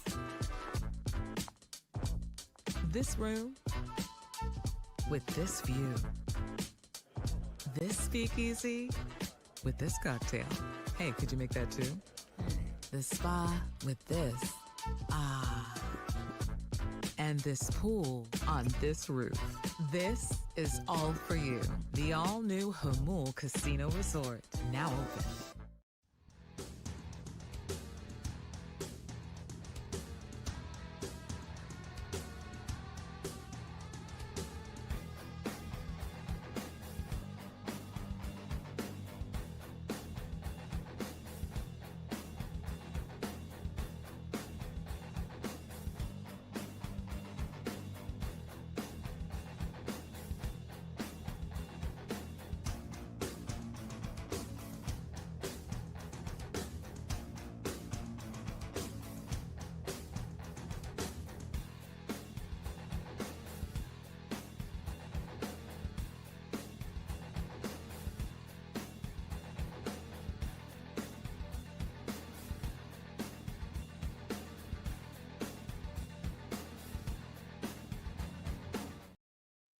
All right, let's get right to traffic because Craig Elsten is standing by, and we want to talk both soccer and baseball with Craig coming up next year on 97.3 The Fan.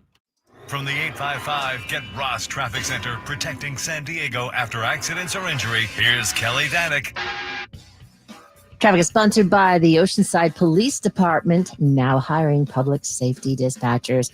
Folks have been doing a good job of staying out of trouble on our roads this morning, guys. They're seeing a lot of that usual slowing, usual spots, but at least nothing getting in your way at this time. The Oceanside Police Department is hiring public safety dispatchers, earn up to $87,000 a year. Lateral bonuses up to $11,000. 12-hour shifts, 3-day work weeks, paid holidays, benefits, and retirement. Apply at joinopd.net. I'm Kelly Danek with Ben and Wood, San Diego's #1 sports station, 97.3 The Fan. All right, let's jump right in with Craig Elsten. I'm going to start with SDFC, Craig, because that had to be one of the more frustrating matches I have ever seen. I mean, SDFC dominated. In the first half, they looked like they could have scored 7 goals and yet didn't score any. What was your takeaway from the 3-1 loss to Minnesota? Well, the first is that Dane St. Clair won the game, which was the Minnesota goalkeeper. Yeah. And just every once in a while, just like in hockey, not as much though. In hockey, a goaltender can shut down a team, and you kind of get used to it. It's a smaller cage. Yeah. Normally, with the great big net, a goalkeeper in soccer can't be that much of a factor, but certainly Dane St. Clair was. And you're absolutely right, Ben. I mean, if SDFC gets one of like the 7 or 8 grade A chances that they had in the first 60 minutes to go in, they win the match, period. Because Minnesota United is a team that plays a very specific style that is a direct counter to what SDFC does. They sit back. They don't want the ball on their feet. They want to take it from you. They want you to pass it around, and they're going to just defend, and look for that one chance. Look for that one opportunity to counter, the one opportunity to get a set piece and cash it in. And they wouldn't have been able to do that if they were down 1-0. Even just being down 1-0 would take Minnesota out of their low block, put them into an attacking formation, and SDFC could roll. But unfortunately, Ben, this isn't just what Minnesota, although Minnesota does it better than probably every team in MLS. Every team is playing this strategy against San Diego FC at home. They know that SDFC is going to push to score. They sit back, and SDFC has not been able to counter. They've won 1 of their last 6 home games. I hate to even ask it because we love Mikey Varas and what he's done, especially the attitude he brings. But knowing that a draw kind of keeps you going and keeps Minnesota back, at some point in the second half, should they have just said, all right, let's not risk it. Let's just play back as well and make sure that we can get that scoreless draw once you got to, the 70th minute and no one had scored? That's cautious Ben. I know. That's just cautious Ben. Know. That's why he's Mikey Varas and Ben Higgins. I know. Yeah. No, win the match and claim first place. You know, I mean, they were the better team almost the entire match. The thing is, though, Minnesota does play a style that makes it look like they're not as good as you, but it's because they're kind of rope-a-doping the entire way. Is it the Dan Campbell? Are we the Dan? Is he the Dan Campbell of the MLS? He's like, I'm going. We are going. We're sticking to our philosophy. I personally like it. I like a convicted manager. I really do. A convicted coach and that knows, hey man, we're trying to win games here. It can bite you, and it looks like it did a little bit. But again, it's not like they didn't get the shots off, Kreger. I mean, it's those games you get 12 hits, you don't score any runs. The other team gets 2 hits, but the 3-run homers, you lose 6-1, and it happens all the time in baseball, man. But I did want to switch gears. We had a little brief discussion earlier. A couple weeks left of the regular season. Handled some business this weekend. We did have a kind of an interesting topic that kind of made our skin crawl. We've kind of resigned ourselves to a 3-game series in Chicago, right? And game 1, who's your game 1 starter at probably 11 a.m. that morning in Chicago? I listened to your guys' conversation while I was walking the dog, and I'm 100% behind you guys in terms of as long as Michael King goes out there, pitches well the next 3 times, Michael King is the number 1 starter. Yeah. He's the best pitcher you have on the team. Nick Pivetta is the number 2. And if it's 1-1 and it's down to 1 game at Wrigley, it's you, Darvish, for me. I don't hesitate 1 second on that call. And Dylan Cease doesn't see the field. Not in a 3-game series. No way.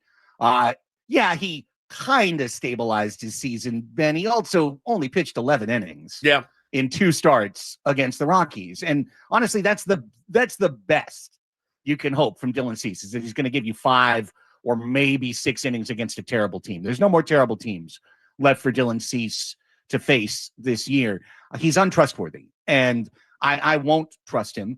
If he pitches well, I'm not going to be mad. I'm going to be thrilled if he goes out there and shoves. I wish he would pitch nothing but perfect innings every time, but I can't trust him. I wouldn't trust him to start in the division series. I would use an opener and I would bring him in afterwards. That's just how erratic he's been this year. Yeah, and that's me falling madly in love with that 200K stuff that absolutely exists. And it's funny looking at the strikeout leaders in the big leagues. I think he's 5th. I said he's like 40 innings fewer than Skubal and Crochet and Logan Webb. I mean, he just hasn't thrown a ton of innings, and he's still striking out a ton of guys, but his ERA is like a full point higher than anybody else's too. So it all stands to reason. But yeah, Craig, I can't argue with that. I really can't. I think it ultimately you're right. And would it be a scenario? Because I always ask this question. If I'm Mike Shilton, I'm laying in bed at night.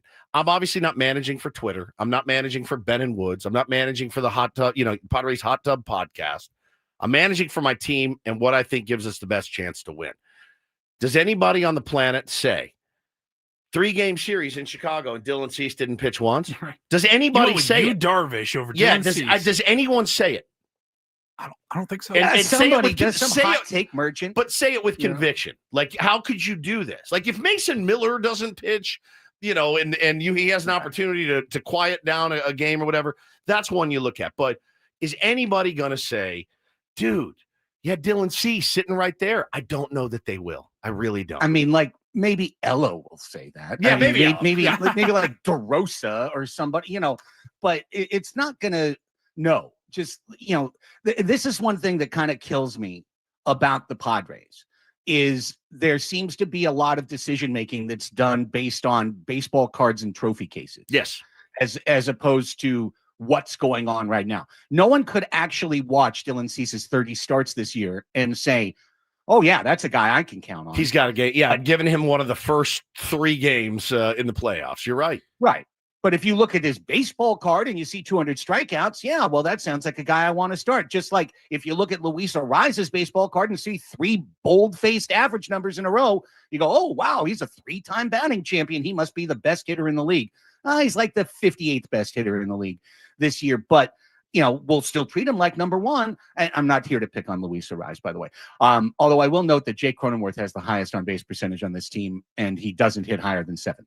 Yeah, Craig, Paulie's pulling the heart out because I want to ask you another question. I don't want you to feel rushed here.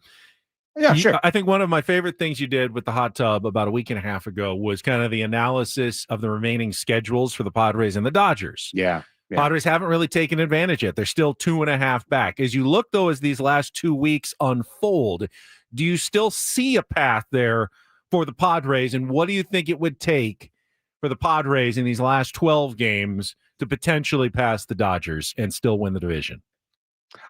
Great question, Ben. I will bring it to the next 3 games because I thought that there was a 10-game period in which the Padres had to gain 2 in order to have a shot. They've gained 0 7 games through that stretch. They did not take advantage of the Rockies run. They needed to go probably 7-0 or 6-1, and they went 5-2. And 5-2 isn't bad, but it's not good enough. So now you've got Dodgers, Phillies, Padres at Mets. Mets struggling, Phillies surging. If the Phillies knock out the Dodgers and the Padres knock out the Mets, we got ourselves a shot. Anything short of that, and it's probably locked in. Padres go to Wrigley, and Dodgers are the number 3 seed. So I really look at the next 3 days, to be honest with you. Anything can happen, but the most likely thing for it to happen is for LA to take advantage at New York and for Philly to beat down LA and for you to gain a game or 2 right there. What about just conversely? Let's say you match what the Dodgers do against the Phillies the next 3 days, but you sweep the White Sox. The Giants could still help you. If you go into that last week, a half game back or a game and a half back, is that still a reasonable scenario with what both teams have left?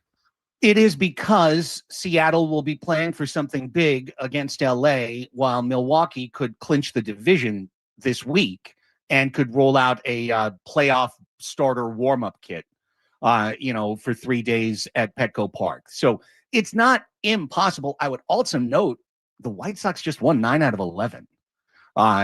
They're not a rollover team like the Rockies. The Rockies were your spot. And so it did kind of make me laugh when poor AC got gaslit by Schilt yesterday. Like, how about a 5-3 record, bro? Hey, come on, cuz that's 101 wins. Like, yeah, if you got to play the Rockies 162 times, you'd win 100 games. Yeah, easily. Yeah, for sure. No question. No, hey, listen, we'll see. 13-3 against the Rockies, or 10-3 against the Rockies this year. Oh my God, better than I could have hoped for, Craig. I mean, I will give credit where credit is absolutely due. They handled their business against that crazy, creepy team in that stadium too. 10-3, take that every single time, man. Absolutely. And hey, the world's in front of the Padres, but the thing I've said to you guys the last 2-3 weeks is still the most salient. It's just their form. So Tatis homering, Merrill homering, Machado getting back in form. And I'd like to see a good solid outing from a couple of these horsemen that have been falling off the saddle the last couple of times. That's one more thing to see. Morejon, Estrada, get those guys back in line, and then take your chances on the road. That's what we got to do. I will also add just quickly, when the Padres face the Brewers next week, and you said, who knows if they have anything to play for, they also could be looking and going, we might have to face the Padres in a division series. How much do we want to show them of our pitchers in that series and give them a second look, a second crack? They're going to have to show us everything because they're playing. They might take the advantage and go, we're not going to start, some guys that you're going to see in that series. So, they may skip a couple of those guys next week if they have that opportunity. They very well may. I personally, and I think you guys agree, I think the Padres' chance to pass the Dodgers has come and gone with the 5 different times that LA lost. They had multiple chances. The same day. Yeah. They had all the chances in the world. They had a week's worth of chances, and they didn't do it. If it happens now, LA, whoops, big mistake. But hey, we're going to keep hanging on. But the biggest key is Padres play better. And for our beloved soccer teams, can we get a number 9 on one of these teams, please? Somebody in the center forward that can score a goal for SDFC. That's Milan Alaski's old position. That's right. Not number 9. Yeah. Yeah, that's the number 9. Yeah, we've gotten 1 goal from a center forward since the Alaski move. In 9 matches. Craig, appreciate it. As always, one of our favorite segments of the week. We will chat with you again next Monday. Thanks, brother. Have a great week, boys. Craig Elsten, Padres Hot Tub, Chromaniacs, Crossing Stream. Check out all of his podcast feeds throughout the week. We'll take a timeout. We'll come back. I'll reset everything with 2 hours to go of Bennett Woods. Coming up next here on San Diego's #1 sports station, 97.3 The Fan.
All right, we're halfway home on a Monday. Ben and Woods, 97.3 The Fan. A series victory Monday, 12 games remaining in the regular season. And then more than likely toddling off to Chicago to play the Chicago Cubs. Cub Busters, hopefully, once again. I'm Woodsy. That's Paul Reindl, executive producer. Ben Higgins, your friendly neighborhood sports anchor, joins us as well. Benjamin, will you be traveling to that series? Do you that's know a good yet? question. I was going to have that conversation later today at work about the possibility of traveling to Chicago. I don't want you to go to Chicago without me. Does that make sense?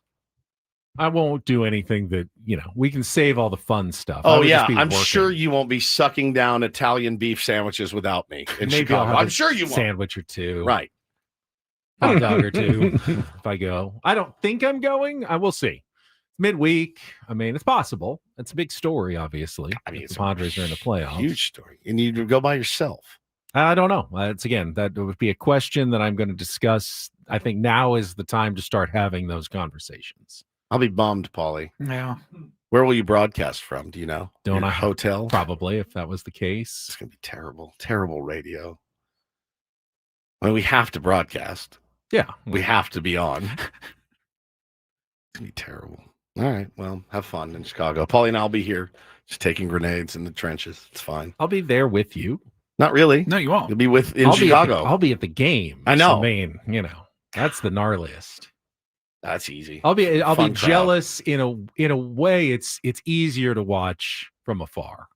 Oh, sometimes it's a lot harder to watch when you're there. Playoff cabin. Still would like to realize my dream of playoff cabin where I pack a bag and I leave when the playoffs Benny was start. in LA last year. Yeah, it was in LA. Oh. But we might save the idea of travel for later. Like, hey, a limited budget for everything. Yeah. Let's save it for in case they make it, all the way. See if your bosses would be interested in sending me and Paul instead. And you stay here. Stay home. No, Ray says vacation Woods judging playoff Ben. No, I'm not saying don't go because he'll still do the show, much like I did on all of my vacations, except for England. I just would like to be there with you in Chicago because I spent 5 years there, and it's like my favorite city outside of San Diego in the country. And I'd like to show you around. It's a nice time of year It's to a go visit, great isn't it? time of year to go visit. Oh my gosh! I mean, technically, Paulie, we probably could swing it. Probably. Well, Paulie's going to be moving. I soon. actually know there's can't. that week, not a chance. Paulie's moving. You can't put your move off. Is that too much to ask my producer to put his move off? Just make another week. It's no big deal. I'm dreading that. No, because then it'll be the divisional series. And we run all the way. Yeah, we'll move in December. Going back to Philly. No, I'm dreading it for Paulie. You can move in about 2 weeks, right? 2 weeks tomorrow. And he's got the, looking for movers and all that whole scene. You got that all done. Is it done? It booked. You found okay. Yeah, booked. So here's the thing that Paulie let us know. They're going to be on the 3rd floor. Ooh, which is a mother. And it's a mother for you guys. I mean, anytime like you go get, I lived on the 6th floor of a place one time, and I lived on the 3rd floor of a place one time. The 3rd floor place had a cart. They had one cart for about, call it 60 units. Like a luggage cart? No, or? like a, it was like a 4-wheel cart with a bottom and a top. Like a wagon. Oh, no, but it didn't have a handle. So you Okay. got to push the cart. Okay. Still remember, it was like mauve colored. And when you went to the grocery store to get your groceries and you would pull into the parking lot, the panic that you felt of, oh God, is the cart here? Did somebody bring the cart down, or did they just leave it in the hallway like so many people have done? Because if not, you're lugging all of your groceries up the stairs or the elevator. But you had an elevator. Paul, you have no elevator. There's no right? elevator. I don't believe there's no elevator. So you got to do. I don't have to. Well, when you get groceries, though, Yeah. you're gonna have to do Yeah. the 6 bags. Just go It's always- pause at one flight. It's always the dilemma, like 4 to 5 bags. Like, can I get get it all in I'm gonna one do it. trip? I'm but doing it. it's much harder, and you're adding the, what if a bag breaks when you're on the stairs? It's just a nightmare. It's a nightmare, man. But It's you a don't want to have to nightmare. do the 2 trips if you don't have to, because there's stairs involved. Yeah, it's a lot of stairs for you. But we asked the question. It's such an interesting topic that literally catches fire every single time we talk about it. Paulie asked, he wasn't being a jerk. He wasn't being cheap. He said, do I tip the movers? And I said 1,000%. I say you tip the movers. There's more. I just need to check with my wife. Booked She the booked movers, so I don't know if they build in gratuity. I think you still give them a little bit of cash even when that happens. Yeah, but yes, I mean it's one of those things where we do this probably every year. We have this conversation on, what is and is not expected for tips. When I say a mover, here's my problem. I never know what to tip them. And I think it depends on the size of the job, right? Number one. Number two, the ease of the job. My house to move into was pretty easy. There are some twists and turns. They did have to remove a sliding glass door, which I'd say is pretty difficult to get some things in. I think I tipped them each $100, and there was like 3 of them, so it was $300. 300, yeah, yeah. It was expensive, but it was a lengthy. We moved into a big house, so I think just tape a $5 bill to each stair on the way up, Paulie, and that can As be they're carrying it. like a trail of breadcrumbs.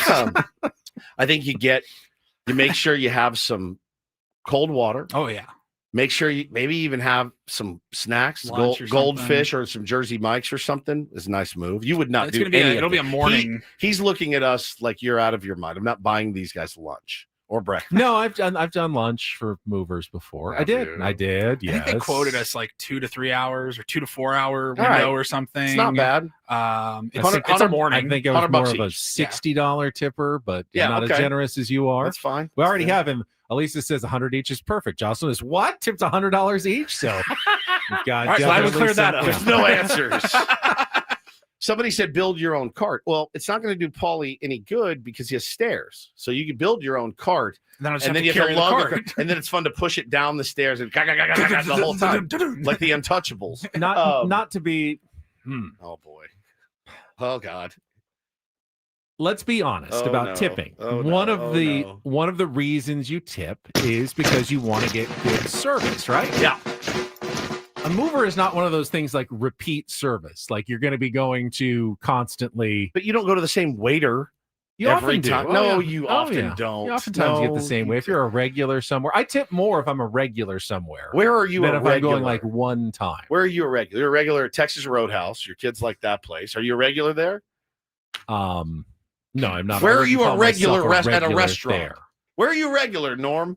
Where you sit down, they're like, hey, I'll bring you usual pasta. Down in Lucadia, where my wife works, obviously, That's a we go to bar, though. bunch You of get- places, you but get beers. next door. I know the servers and the bartenders. Are I you a tip regular? well.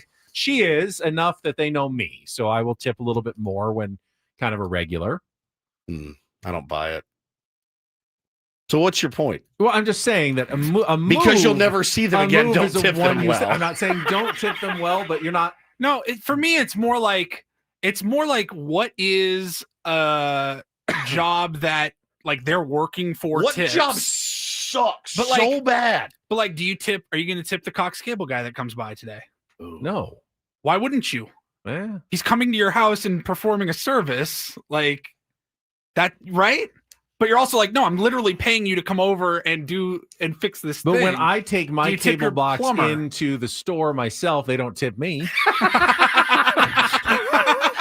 I got $17 in my wallet, so I can give him $17. Do you tip the cable guy? I never have tipped the cable guy, I don't think. But you're right, Paulie. I mean, you make an argument. Tipping for Cox, I think, is illegal, actually. Yeah, you have to tip the Jersey Mikes people I because they always ring the tip them. bell. At least Yep. get It's the the bell. best. Yeah, you get the bell. Pavlov's dogs. It's the most brilliant invention ever. The whole place. Whoa, look at this guy. Thank you, everybody. Yes, I did. I did tip. Yep, thank you. You don't think that's not on purpose? Of course, it's on I'll purpose. tip my hat. Hey, thank you so much. Tony says you tip the Amazon guy. No, but at Christmas we do leave out snacks. Is there an and Amazon drinks. guy? Or I thought there was different people who like came off. We tip our mail carrier, Doug, every year. Love Doug. I scream out the window when I say Doug every time I see him. He's the best. So we tip him at the end of the year. We have the same mail carrier every day. Hannah says do not tip the cable guy. Boy, she is anti-cable. Whew.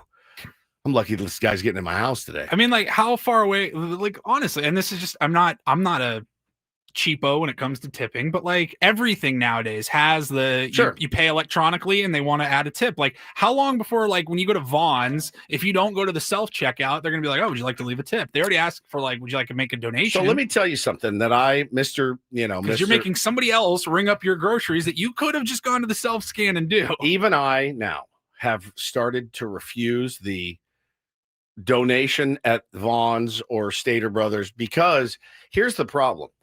They've gotten uncreative. So now I log on and it's like, do you want to give an extra $1 for hungry kids? And it's very vague. It's very vague. And I go, this doesn't feel right. Do you want to give a donation for food for children? I just did this. I just donated all my money to you for food. So they've gotten a little bit out of control. It's probably some sort of tax shelter that they're in. I have a dilemma. Like when I sit down at a restaurant, I know how hard the servers work. And I will tip usually almost 25%, like on one of those. But then they ask you, like, when you do the order yourself at the counter, and all they're doing is putting the food on the counter, like at a restaurant, and they'll say, do you want to like tip 20, 25%? I go, I can't tip as much as I do for a sit down restaurant. Like, it doesn't seem right. So then I always feel bad, though, that I'm like lowering it and only doing a couple of bucks on that, but they're not serving me. They're just. They had to box your food up and stuff, though, which is kind of a beating. Which I think is worth a couple of bucks, but it's not worth like 25%. No, maybe not. I don't know.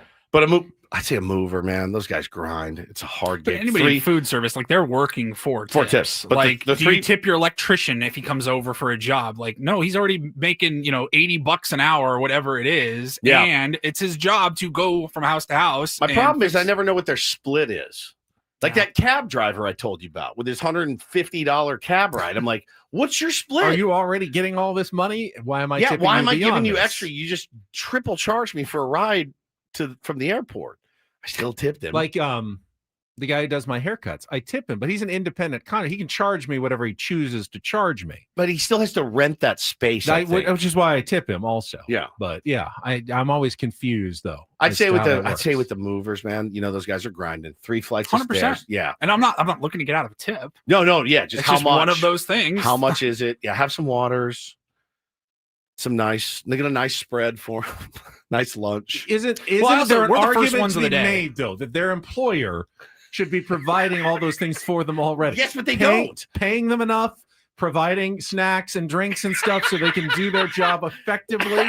Are you just doing? We're not providing snacks. What their employer should be doing for them. We're not provided snacks. Already. They took our vending machine away.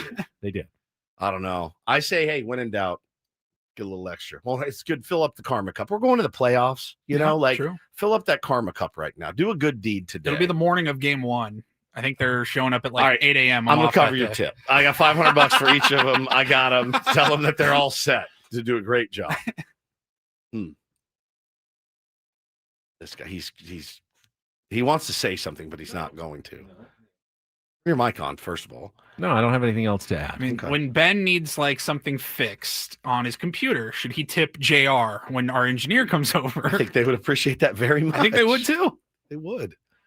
He's doing something for you. Yeah. Aussie Tony hit me up recently when he was in the States, and he's like, hey, man, we don't tip in Australia. So how do I tip? What do I tip on a drink? I got a beer at a bar. It's $4.75. Wouldn't that be like perfect world that the employers, everybody makes enough where they don't need tips, and then if they go above and be like a $5 handshake would be like the world to somebody. Yeah. You know what I mean? Like they don't need to worry about When I was in France, they like looked down at me for tipping. It was very odd. They were like, it's very different in this country. I know. But in other countries, obviously, the economic systems are different and they're paid more for their jobs and they're not expecting any tips. Famous Holiday says, I heard when they ask for a donation at a business, they've already made a donation, so they're banking on exceeding the donation amount to make a profit. Yeah, like, would you like to donate $1 for heat?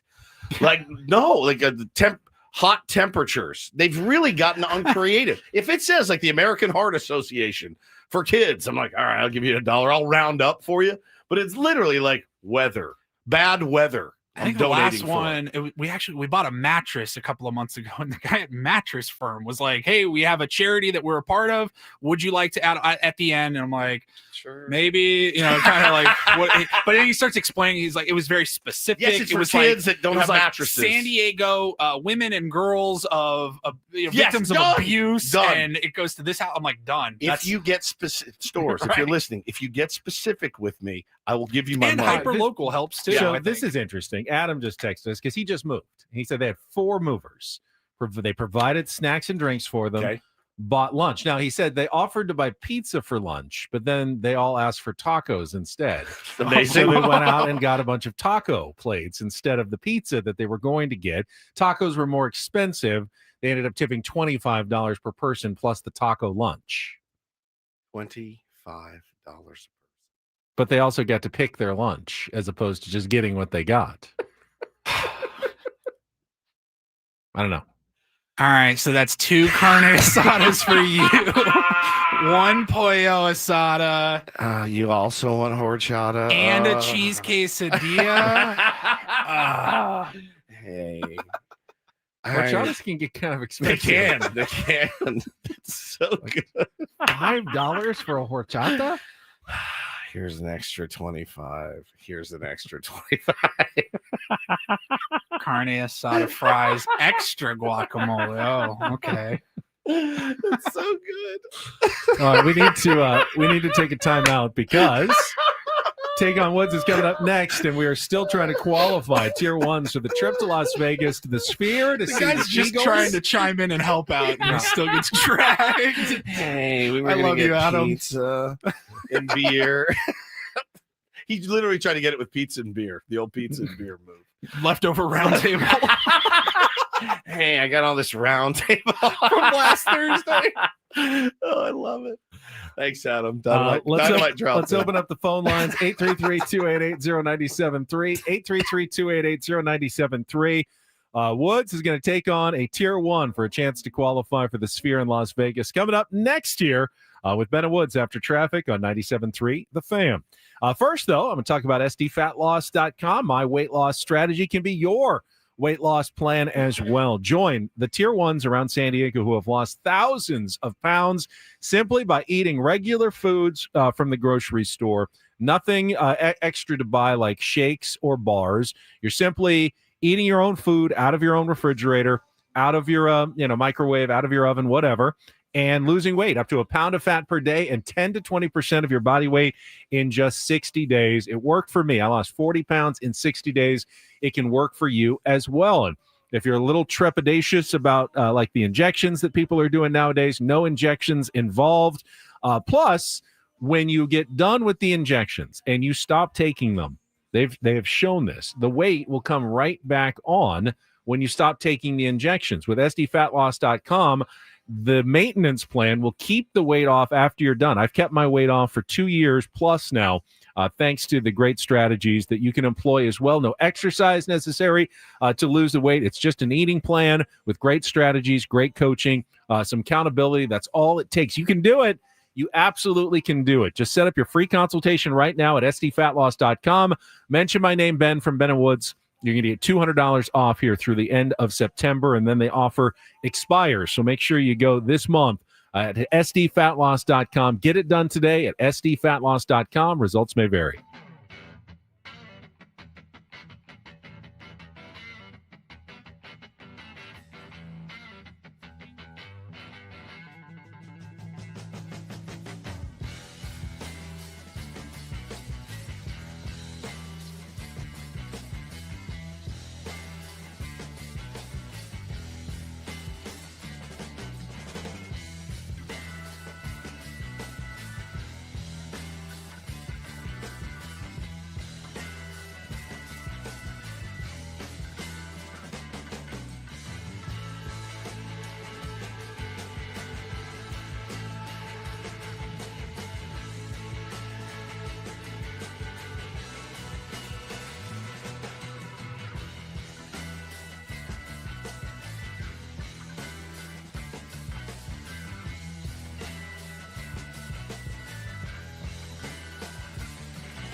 Hey, player, this is all yours. This room with this view. This speakeasy with this cocktail. Hey, could you make that too? The spa with this. Ah. And this pool on this roof. This is all for you. The all-new Hamul Casino Resort, now open.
The Fan is brought to you by Staples. Your local Staples has hot deals and super low prices throughout the store on everything for your business. And right now at Staples, save up to $125 off your print order. Exclusions apply. Visit staples.com/print for details. Ends 11/1. Oh, they've extended that. Plus, save even more with the Easy Rewards program at Staples.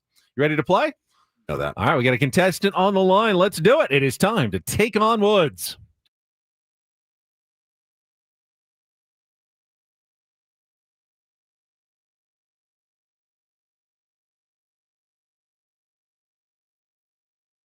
Taking on Woods, brought to you by Bay Alarm, security and fire alarms for every business. We got you, and we got, was this Eric? We had Eric. We had Eric. Eric, are you there? I am. You got me? We got you now. We got you now. Big prize this month. Good morning.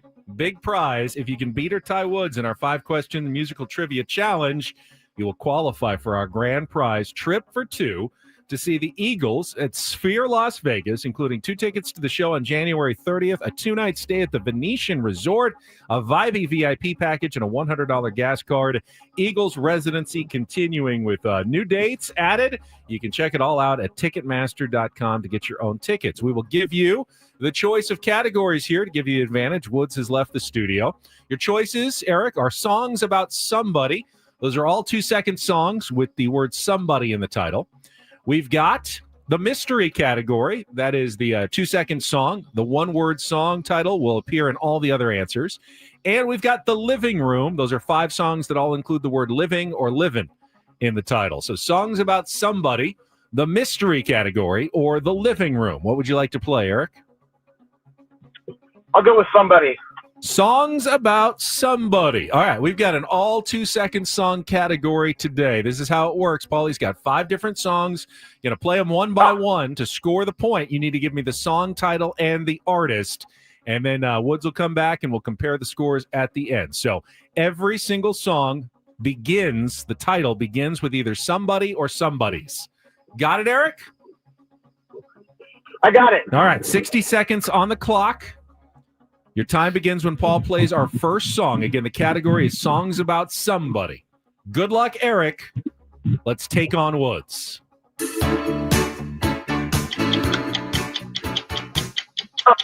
I'll come back. Okay, song number 2.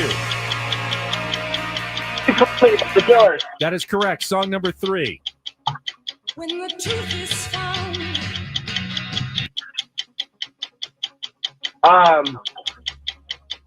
It's pass. Pass. Song number 4.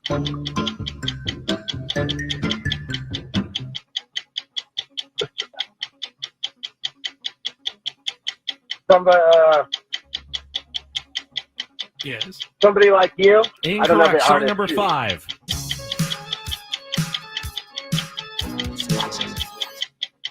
Somebody's watching me. By? By Paint and the Tainters. Incorrect. Go back to song number 1. We only got the 1. Somebody told me your phone was kind of breaking in and out, but I heard it enough. You got Somebody Told Me by the Killers. That song number 1 was Somebody's Baby by Jackson Brown. Somebody to Love by Jefferson Airplane. Somebody That I Used to Know by Gautier. And Somebody Watching Me by not Taint and the Tainters, but by Rockwell. Let's bring Woods in. I don't know that it's going to be enough today. All right. No category for Woods. It is all 2-second songs today. Okay. The theme will become apparent. 60 seconds on the clock. Your time begins when Paul plays the music. Good luck, Woods. Let's take on Eric. Somebody's Baby by Jackson Brown? Correct. Song number 2. Somebody Told Me by the Killers? Correct. Song number 3. When the truth is found. Somebody to Love by Jefferson Airplane? Correct. Song number 4. Oh, God. Somebody I Used to Know by Gautier. And song number 5. Somebody's Watching Me by F-word!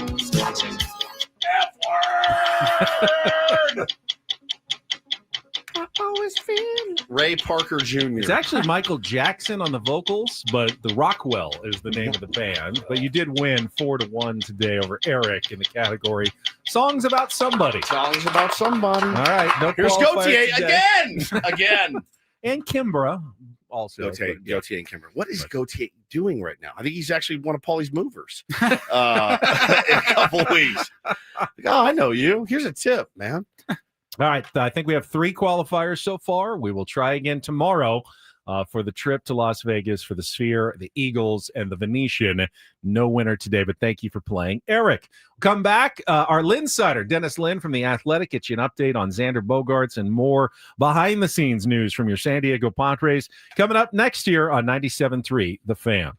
First, though, Woods and I want to remind you this is wildfire season. Oh, yeah. We're in September, October. The winds start kicking up.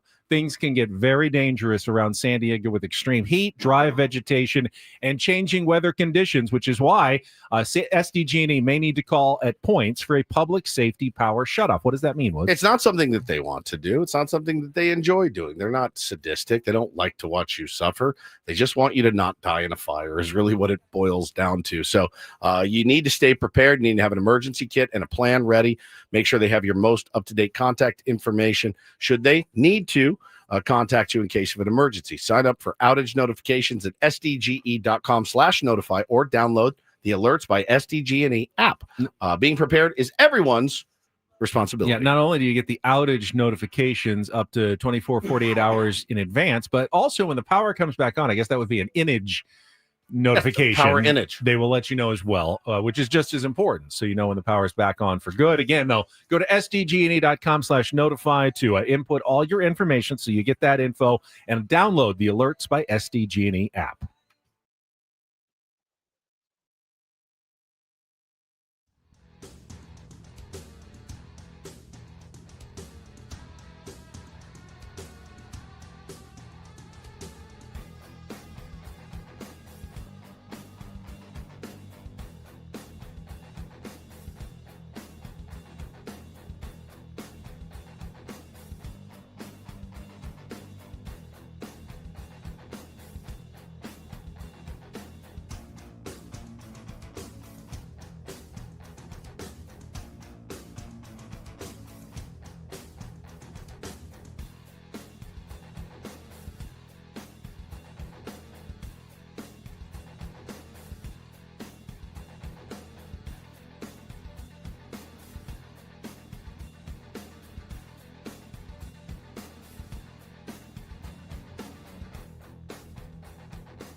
Hey, player, this is all yours.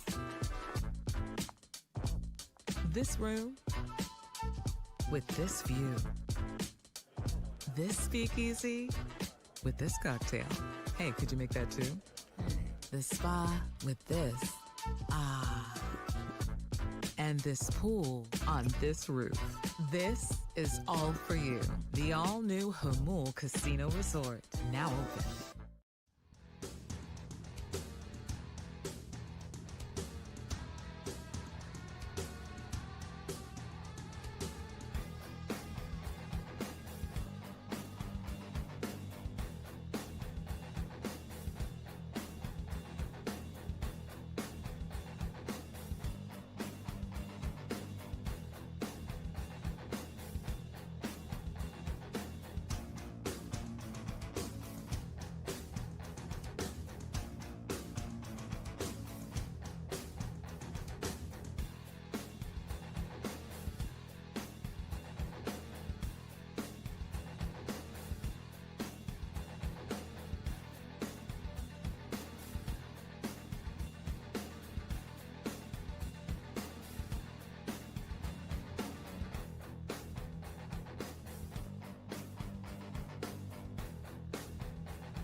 I'll remind everybody you can tune in to the Manager's Report with Mike Schilt this Friday at 9 a.m. here on Ben and Wood's last regular season Manager's Report. I bet he's looking forward to it. Of 2025. It He always being does. the last. No, I meant being the last one. The Manager Report, refreshed by Eco Water SoCal. Try alkaline water for just $9.95 a month. Eco Water SoCal, keeping it soft since 1925. He'll be in Chicago, Illinois on Friday morning. Yeah.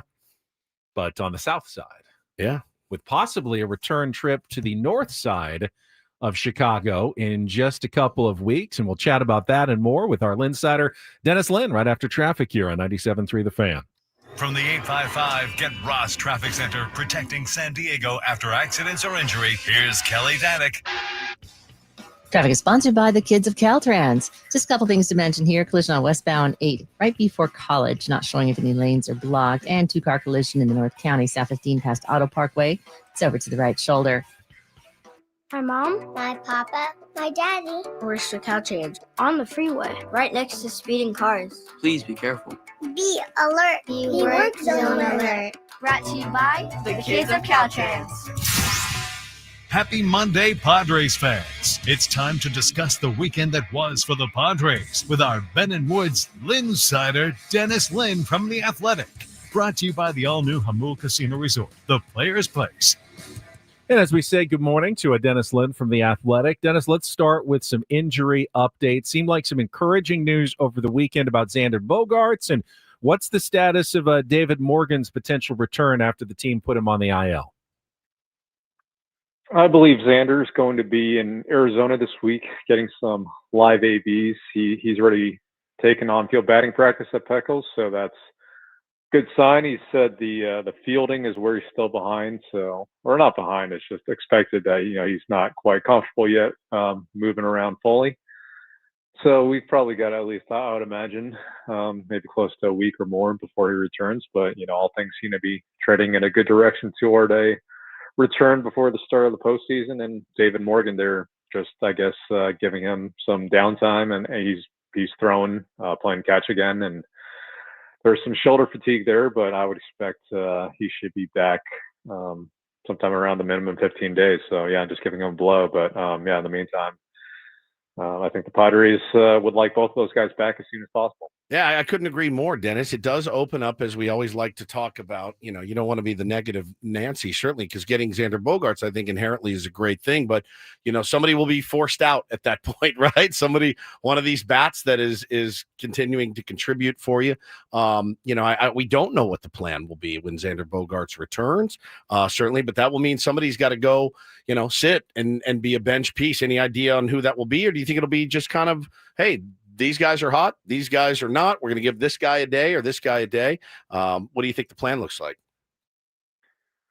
I think I'll cop out to a kind of Mike Schilt type of answer and say it's fluid. It's fluid. Say that a lot. Holistic and fluid. Yes, indeed it is. Yeah, there's another great word by him, holistic. Yeah, it'll be holistic and fluid. So we'll put it that way. But I think you'll have to go with a hot hand, especially as you're getting close to October. Yeah. And right now, I know this is probably still a week or two away from Xander returning, but Ryan O'Hearn hasn't been, hitting quite as much. He's making solid contact still, but not, finding the holes in the defense.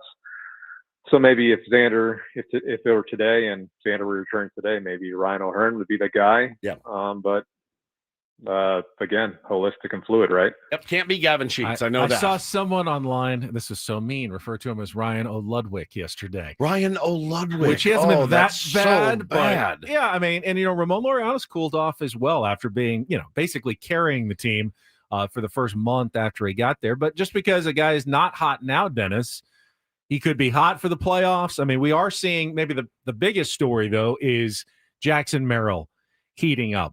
What have you been talking to with Jackson about? What has changed for him that you're seeing that has all of a sudden started the power to come back here in the last 8 days?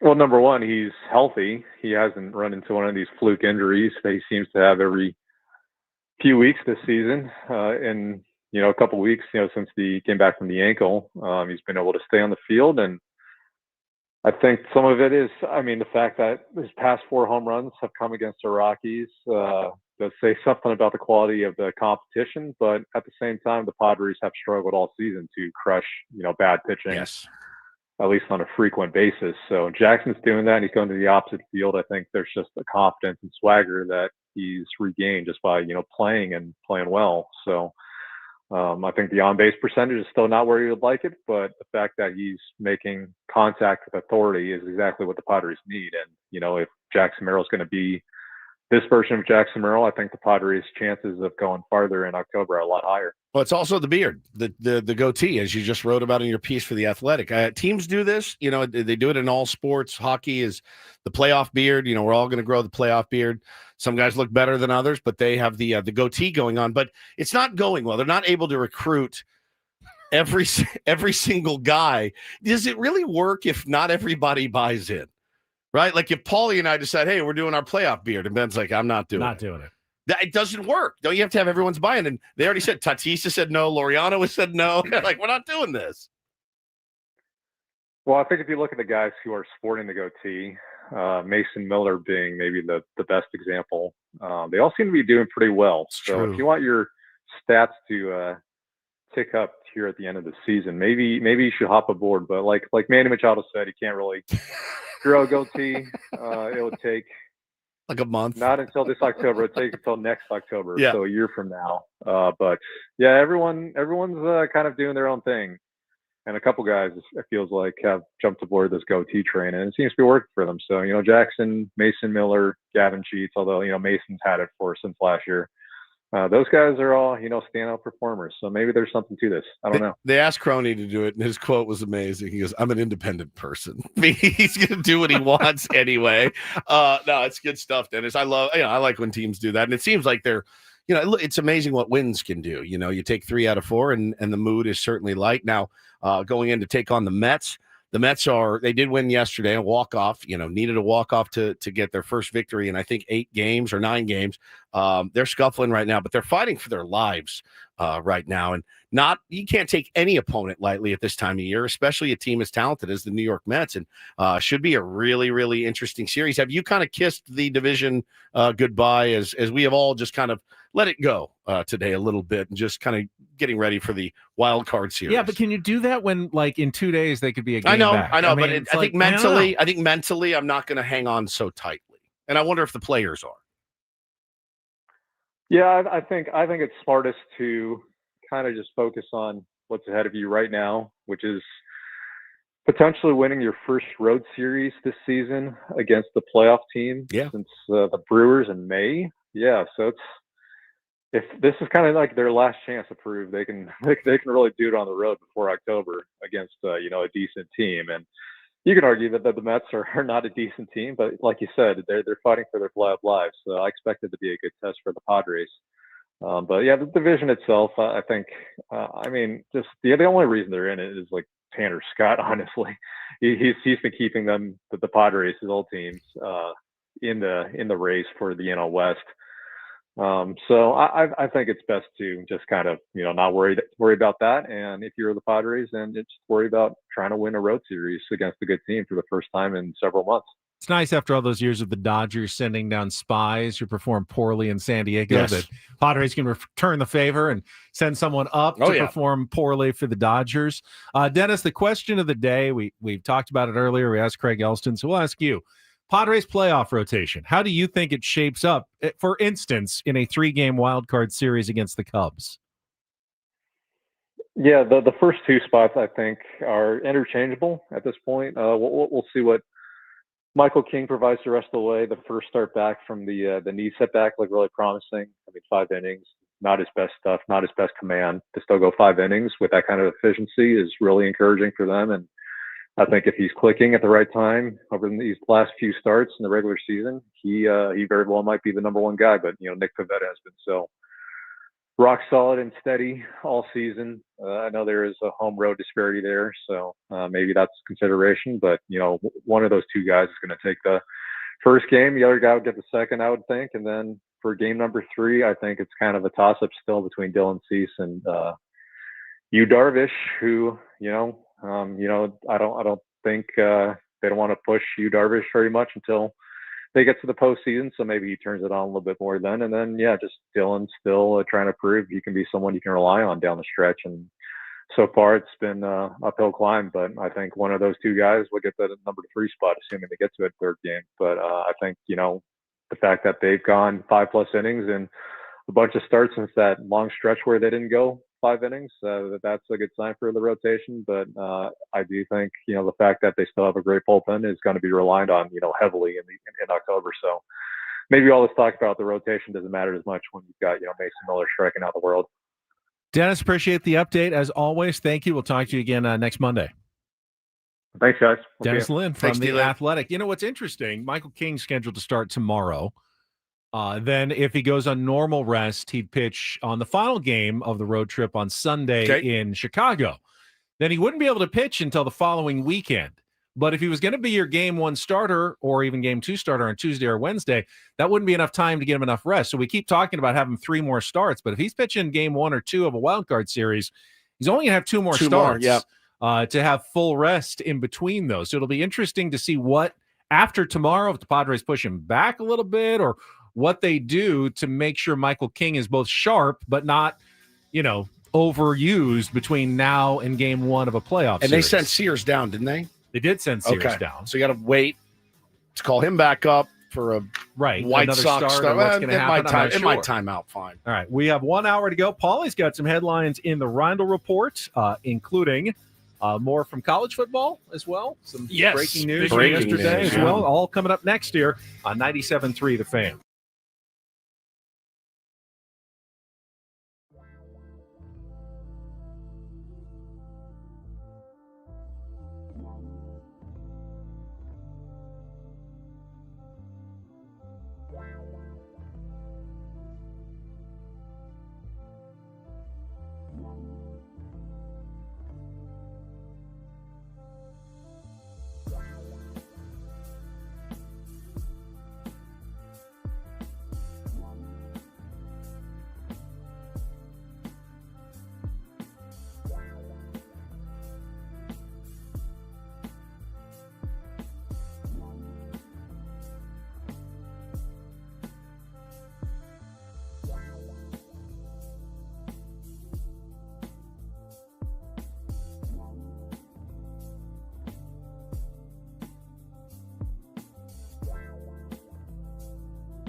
We were just talking during our last break, Ben and Woods, final hour here on a Monday, about a potential dilemma for Mike Schilt and the Padres.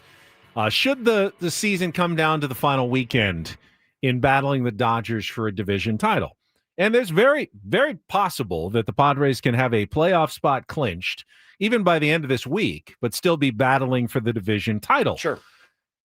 How badly do you go after it? For the last 3 games of the season, if you pitch both Michael King and Nick Pivetta in that last series to try to maybe win a division against the Diamondbacks, you may be precluding at least one of them from pitching in a wild card series. You can't do that. You can't not have those guys ready for Tuesday, Wednesday, or Thursday because they're pitching on Saturday or Sunday. You got Dylan Cease, Ben.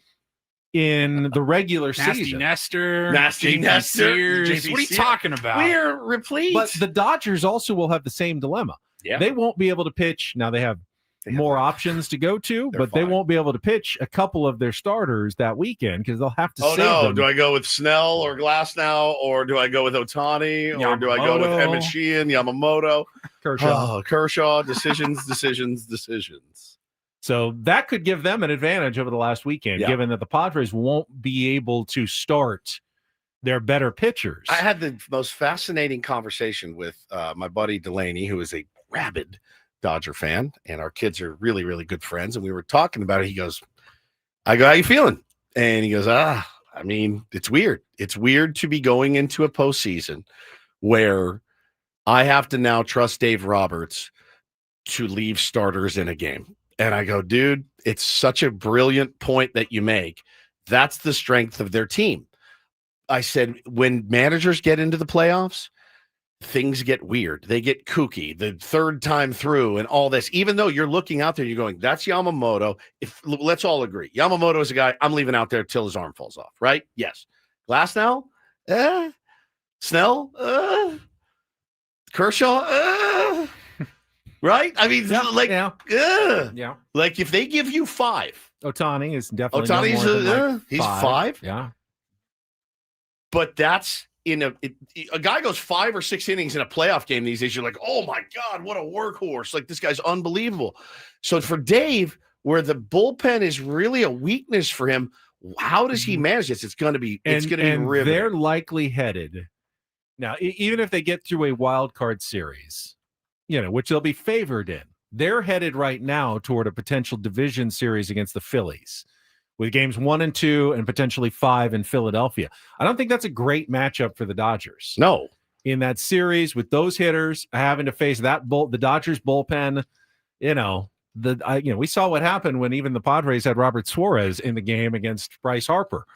Those guys are good, and it doesn't matter if you've got good bullpen arms, and the Dodgers haven't.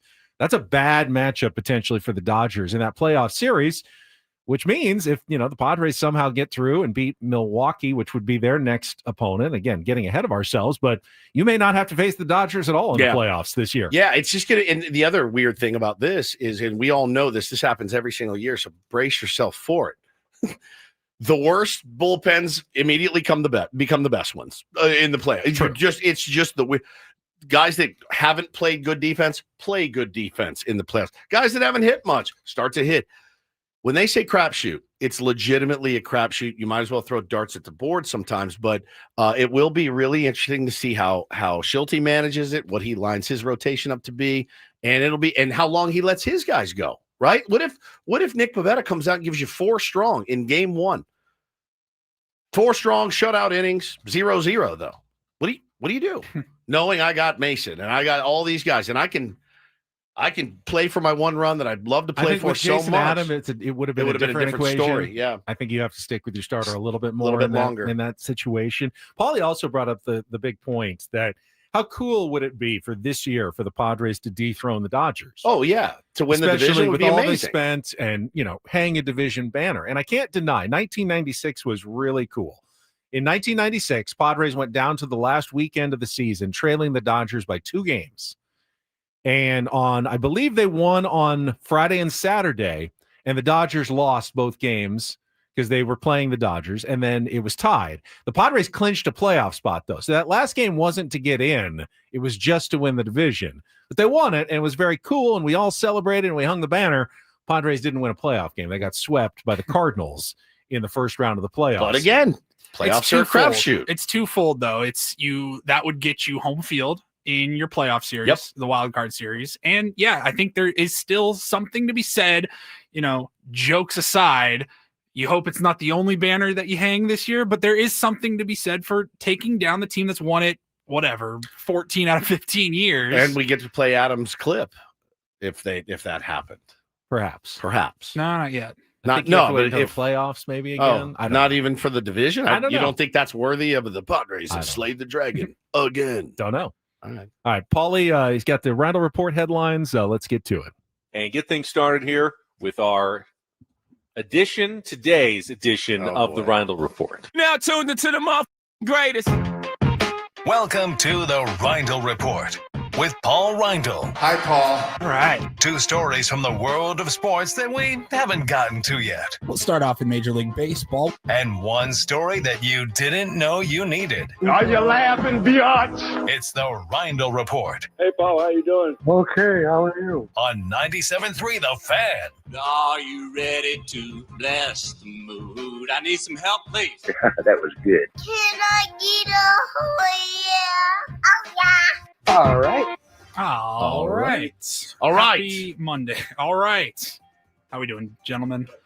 Let's start off in the NFL. I got a couple of football stories here for you. We'll probably get into more NFL, college football from the weekend, either later today or tomorrow. Probably definitely tomorrow. But one of the crazier games, and we came away from week 1. What was it? The Sunday night game. We're like, well, that was the best game of the year. Week 1, way to go, NFL. They delivered, and they do delivered. it again every week after week after week after week. Product's great. Looks great. I don't know how everybody else was watching. I will tell you, if you were watching on Red Zone, the witching hour, the 12 to 1 o'clock end of the early game window, it was bat-esque. Yes. Every game, it seemed like there were lead changes and just absolute chaos. And one of those games happened to be between the Cowboys and the Giants. And there were, I think, 6 lead changes late in the fourth quarter. Yep. I mean, Dak Prescott in 2 plays throws a touchdown, gets them back on top, and then Russell Wilson throws. They were just throwing dimes left and right. And I wanted to highlight the Cowboys kicker, Brandon Aubrey. I don't know that we've talked about him yet, but my God, what a story that this guy has.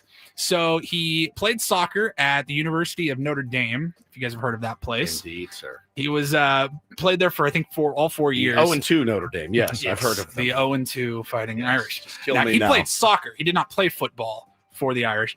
He was drafted in the first round of the MLS draft, and he was struggling, and he decided to call it quits, and he started to lean into his software engineering degree that he got in college. And then it says here, while watching some football with his wife, they watched a kicker miss a field goal, and she goes, well, you could have made that. And he started thinking about it. That's sweet of you to say. That's really nice. He started thinking about it, and he learned how to kick field goals. Yeah, and he was working as a software engineer during the day, and then at night he would go out for years and was practicing banging field goals. Yeah. He got a tryout with a USFL team. They liked him. They gave him their starting job. He went viral, became a headline, and eventually signed with the Cowboys. And then you go to that crazy game yesterday against the Giants, and my man kicks a 64-yard field goal to send the Cowboys into overtime, tie it up, and they go on to beat the Giants last night. I mean, forget Adam Vinatieri. Forget Legatron. Brandon Aubrey's the guy now. His connection percentage on 50-yard or over field goals, which used to be like, if you made a 50-yarder. Remember back in the day? That used to be like something. He made a 52-yard field goal. That's incredible. I believe he's made, I'm trying to look this up, it's like 26 out of 27 or something from beyond 50. And he made a 64-yarder to tie the game, and then a 46-yarder like it was plenty of room to go, by the way. 64-yarder like it's nothing. He could have easily hit They that said from it would have 69. gone. They said it would. Yes, Paulie, 69. Also 70. Yeah, 68. 68 or 70, right in the middle, 69. That's a cool story. It was really cool. I had the Cowboys covering that game because of, Brian Daboll and Russell Wilson, but good game. I mean, really good game. They did not cover. They did win. There's a party that's always bummed when you lose a bet or something, but you're like, I didn't bet. I just picked it for the air. But does everyone remember Ben's pick? Yeah, from the Jets was threesome. bad, What was it terrible. again? The Jets. What was the spread? Plus 6.5. What did they lose by? Like 20.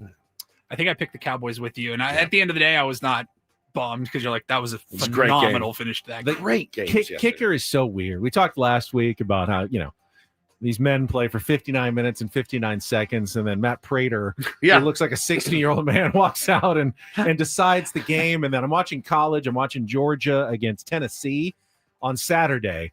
And these are bad. This is a good game, a good college football game. And they trot out this kid who looks like he's 12 to kick the game winner for Tennessee in front of everyone's dressed in their checkerboard, orange and white. The entire 90,000 people, stadium 100,000 is people counting on him, and he misses. And they just pan the me. crowd for all these disappointed, Drunk disgusted college kids. looks. And you're like, this kid looks like he's 12. You can't. It's just impossible. Now, he came back and made one in overtime, but then Georgia scored a touchdown, so they lost. So he ultimately did cost them the game. Imagine I felt so bad about it. Like watching this as a parent, I was like, Don, you can't send a kid who looks like he's 12 out on national television to do this. Imagine 80,000 kids with broccoli haircuts screaming at you, calling you every name in the world. Like, it's the worst. It's the worst fate. Kickers, just it's thankless. It's a thankless. worst. It's a thankless job. All right, we'll move on. One note in college football, locally here in Southern California, UCLA fired Deshaun Foster, which figured it was coming at the end of the year. Was surprised to actually see them pull the trigger so early into the year. After a 0-3 start, Deshaun Foster is out for the UCLA Bruins, and it wasn't just 0-3. It was a miserable 0-3. They started their first game against Utah, I believe, and they lost 43-10 at home. And then they played UNLV and New Mexico, a couple of Mountain West teams, and they lost both of those. And they were 2-touchdown favorites at home against New Mexico, and they lost by 25. Yeah, they were heavy favorites. Absolutely got obliterated. I saw a photo from like the first quarter of the game at the Rose Bowl, and it was like 7 p.m. on a Friday night. And they were playing in front of about 500 people. It was just sad to see. And so he's out.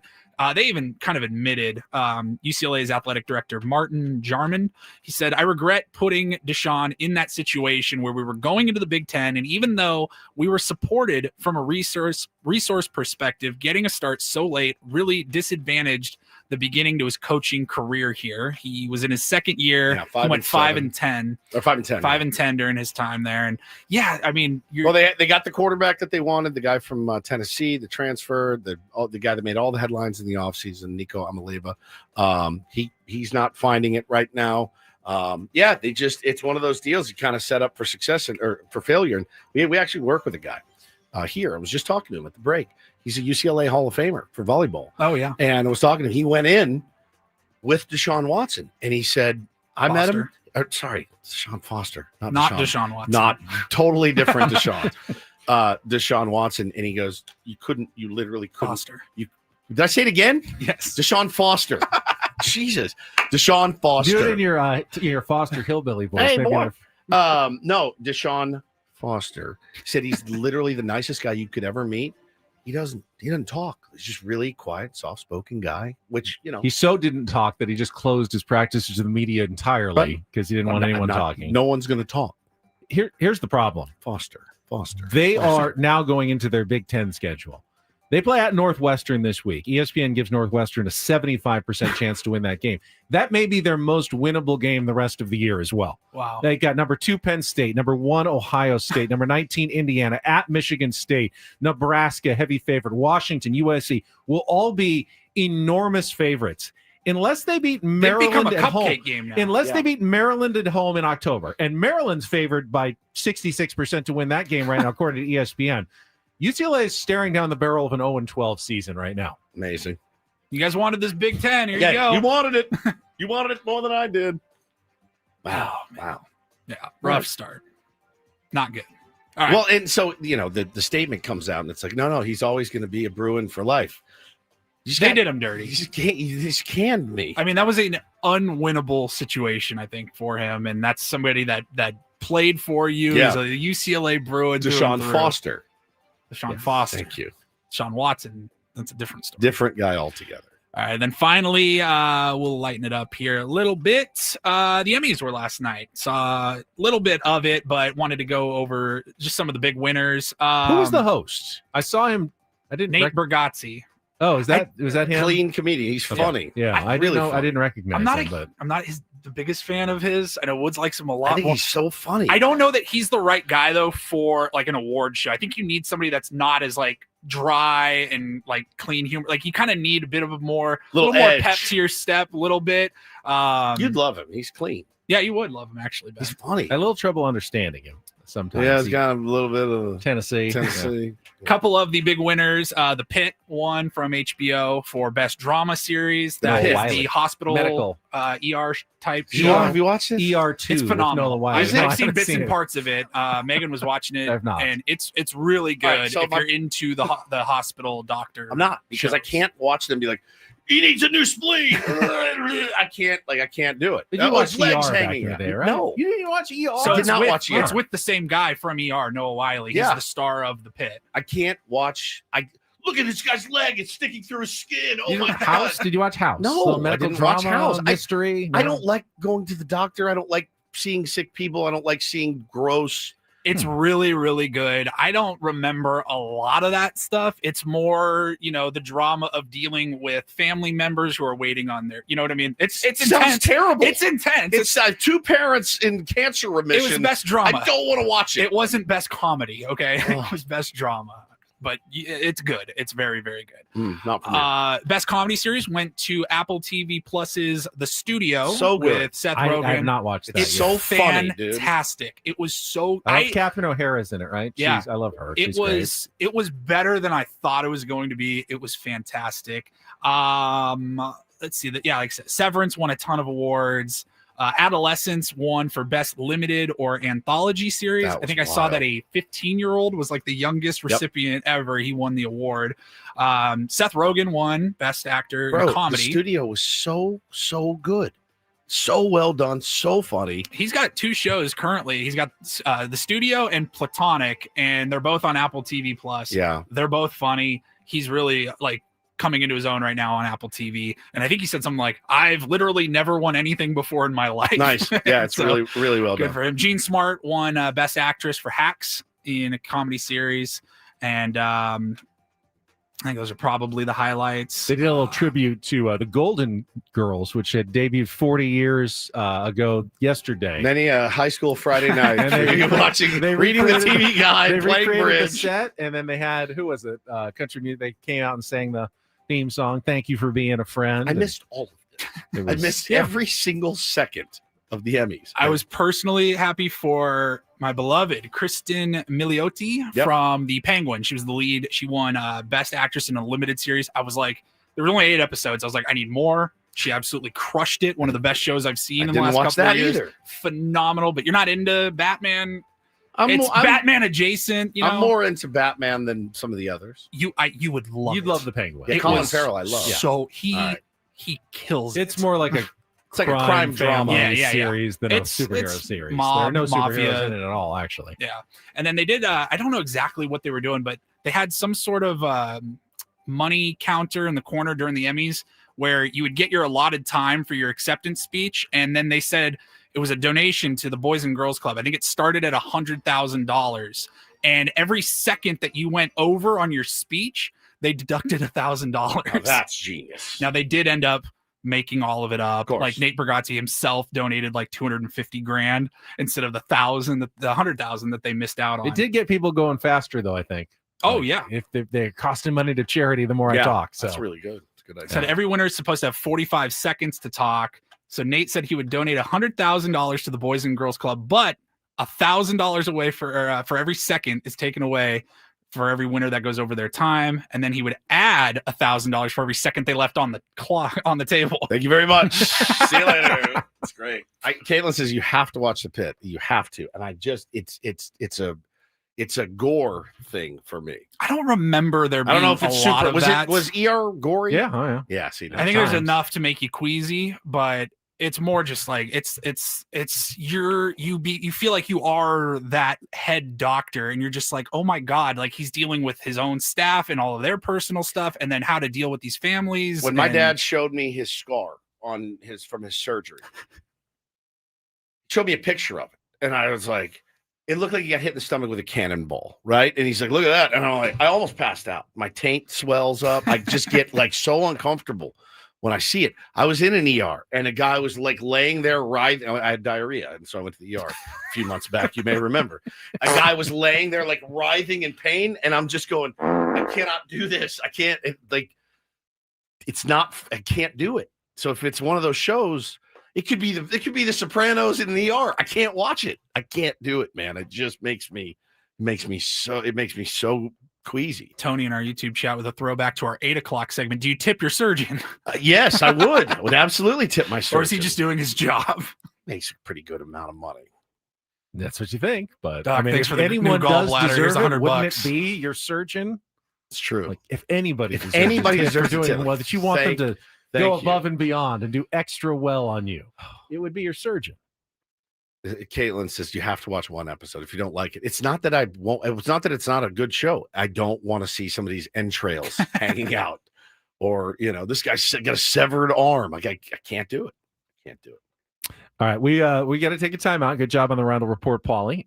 We talked about Ben. the Padres playoff chances. How about the rest of the chases? Getting really interesting in the American League. Go through some more baseball as we head toward 10 o'clock this morning with Ben and Woods on San Diego's #1 sports station, 97.3 The Fan. Well, quickly, Eco Water. Been telling you about it for a long time. One of the smartest, most practical upgrades we've made in our home. Not just the delicious water. I mean, it's spectacular. Everyone that's tried it agrees. They were the very first with remote monitoring, the first with Wi-Fi and leak detection, the first with whole home automatic cutoffs that can stop a leak before it becomes a disaster. That's not just innovation. That's protection you can see and control. They have the latest, most advanced technology in water treatment for your family and business. We have it here at the station as well. Not just the first in the industry, but the most advanced today. Technology lets you check your system from your phone, alert you if there's a problem, keeps your water safe 24/7. I have not had one single solitary issue with our Eco Water system. They've been doing this since 1925, nearly a century later. They're still leading the way. And it's not just about protection. It's about better water for everything that you use it for. It is delicious, man. It is great, and it is healthy. You add the alkaline filters, your hydration gets a healthy boost. When your water's this pure, you can taste and feel the difference. So try the Soft Life and alkaline water now. Just $9.95 a month. Call 760-350-3338 or visit ecowatersocal.com. Let them know Woodsy sent you. Not everything in life should be hard, especially your water. Keeping it soft since 1925.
Hey, player, this is all yours.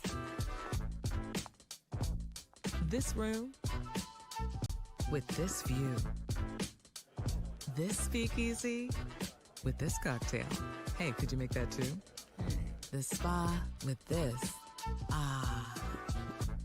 And this pool on this roof. This is all for you. The all-new Hamul Casino Resort, now open.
Quick congratulations to Joe Musgrove, announced this morning as the Padres nominee for the 2025 Roberto Clemente Award.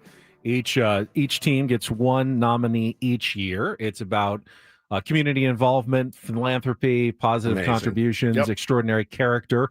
Joe, a terrific nominee, even though he wasn't on the field this year, certainly played an important role. Could still return. Works closely with Challenged Athletes Foundation, Armed Services, YMCA, Bikes for Kids. We just saw him doing the bike giveaway last week with the San Diego Padres Foundation. Question. Yeah. Odd question. Do you think there's competition in the room of player? Like, man, I did more than he did. Michael King's like, Michael, F me, all I guess. right. And Manny's like, oh, cool. I guess the foundation doesn't mean anything. Like, well, honestly, like, what do you think? Do you think that's a real thing? It's a fair point. A lot of Padres players do a lot for the community. We got good dudes on this team. You can only honor one each year. Right. I imagine there's a bit of a wait your turn sort of thing. Like, potentially, the more veteran players get honored, then you can go on to some of the other players. So you take the most, like the best, the most charitable guy on all 30 teams, and then do they pick like a grand winner? And then at the end, there's one. How do you determine that? Final Roberto Clemente winner at the end of the season. You got 30 of like the greatest guys in baseball with their nicest charities. If you want to go through, let's see. Let's hear 'em. Corbin Carroll, Diamondbacks. Lawrence Butler, A's. Spencer Strider, Braves. Jordan Westberg, Orioles.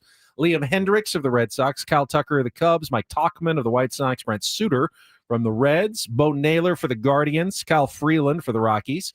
Tarek Skubal for the Tigers. Josh Hader for the Astros. Bobby Witt Jr. for the Royals. Logan O'Hoppe for the Angels. Mookie Betts for the Dodgers. Griffin Conine for the Marlins. Sal Frelick for the Brewers. Pablo Lopez for the Twins. Francisco Lindor for the Mets. Carlos Rodon for the Yankees. Aaron Nola for the Phillies. Paul Skeens for the Pirates. Joe Musgrove for the Padres. Ryan Walker for the Giants. J.P. Crawford for the Mariners, Brendan Donovan for the Cardinals, Pete Fairbanks for the Rays, Corey Seager for the Rangers, Jose Barrios for the Blue Jays, and Trevor Williams. I bet every single one of their charities, all 30 of those that you just mentioned, like, are probably just absolutely gut wrenching and beautiful charity donations. Yeah. And they part of the determining factor is a fan vote as well. So you can go to MLB.com, vote for Joe or weird to me anyone else to make your choice. Joe's a great dude, man. Bo got to meet him on Saturday. Got a ball signed from him. My in-laws won. They bid on something at a charity auction. It was batting practice, for the team. So they went down on Saturday, and the boys didn't hit batting practice. So does happen sometimes. It does. No early hitting that day. So they were kind of standing down there, and Joe walked by, and Bo got his autograph, and Bo was elated. It's his favorite Padres pitcher. And then he got to meet his other favorite Padres pitcher, Mason Miller. So he was all fired up when he came home. Got 2 signatures on 1 ball. He was all stoked. Taylor didn't pull any strings, or there was this had nothing to do with Woods me. influence for No, this. had nothing to do with me. My father-in-law only. And Taylor did not have the patience to wait for autographs. We gave him a ball to take for autographs. He wanted to go to Gallagher, so he did. And then he just made a bunch of scribbles all over the ball himself. He wrote his name on his there. own signature. Self-autograph. So, yeah, really cool guy. Send that in to get it graded as well. Yes, at the end. Joe was actually so nice that I wrote his mother and told her how nice Joe You've was. raised a very good boy. I said Bo came home just on cloud 9. So thank you for having a great son in Joe. And Diane's a friend and listens to this show, helps us out with she's tier 1, helped us out with our Christmas extravaganza. She's the best. And but yeah, I was like, listen, so many people send mean messages. I'm going to send a nice messages. You raised a really great one in Joe, and he was super fired up. All right, still want to get to the American League playoff race. We'll get to that in our final segment coming up. Plus, oh boy, got a kind of big day as a parent coming up tomorrow. The biggest, Woods wants to ask me a few questions about it, so I will indulge him and see if we can dive into any of my feelings, which I don't usually have. Oh, this should be good. This should be coming really up good. Next here. Come with get John on the Woods couch on San real Diego's #1 sports station, 97.3 The Fan. Gambling problem? Call 1-800-GAMBLER. GEGE 0000466. For a full list of games and rules, play at 7 Mile Casino. Visit 7milecasino.com. I get feelings of excitement and enjoyment when I head down to 7 Mile Casino. I like those feelings. Those are good. Yep. The thrill of those feelings. pocket aces at the Texas Hold'em table. Never had pocket aces myself. Never. Or a king and an ace right off the bat, and a California style blackjack table. Always lots of fun. Woods. Yes, 7 Mile Casino is a great time. Head on down there. The boys are out of town, but you can head down and because it's just 7 minutes from Petco Park. You can watch games there. You can have a beer, have delicious food. They can handle everything you need, smoke-free environment as well. Enjoy their patio. Right now, this is a great time of year to head to have a lunch or a dinner at Sammy's at 7 Mile. Of course, they've got the great pizzas and chopped salads and pastas at Sammy's, but if you haven't tried the 24/7 Players menu, may I recommend the Kung Pao chicken, which is my favorite item on their menu. It really is fantastic. Plus, the weekend brunch Saturdays and Sundays from 9 a.m. to 3 p.m. Best in the South County. So many reasons to head on down to 7 Mile Casino, just 7 minutes from downtown.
Hey, player, this is all yours. This room with this view. This speakeasy with this cocktail. Hey, could you make that too? The spa with this. Ah. And this pool on this roof. This is all for you. The all-new Hamul Casino Resort, now open.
Final segment of Ben and Woods here on a Monday.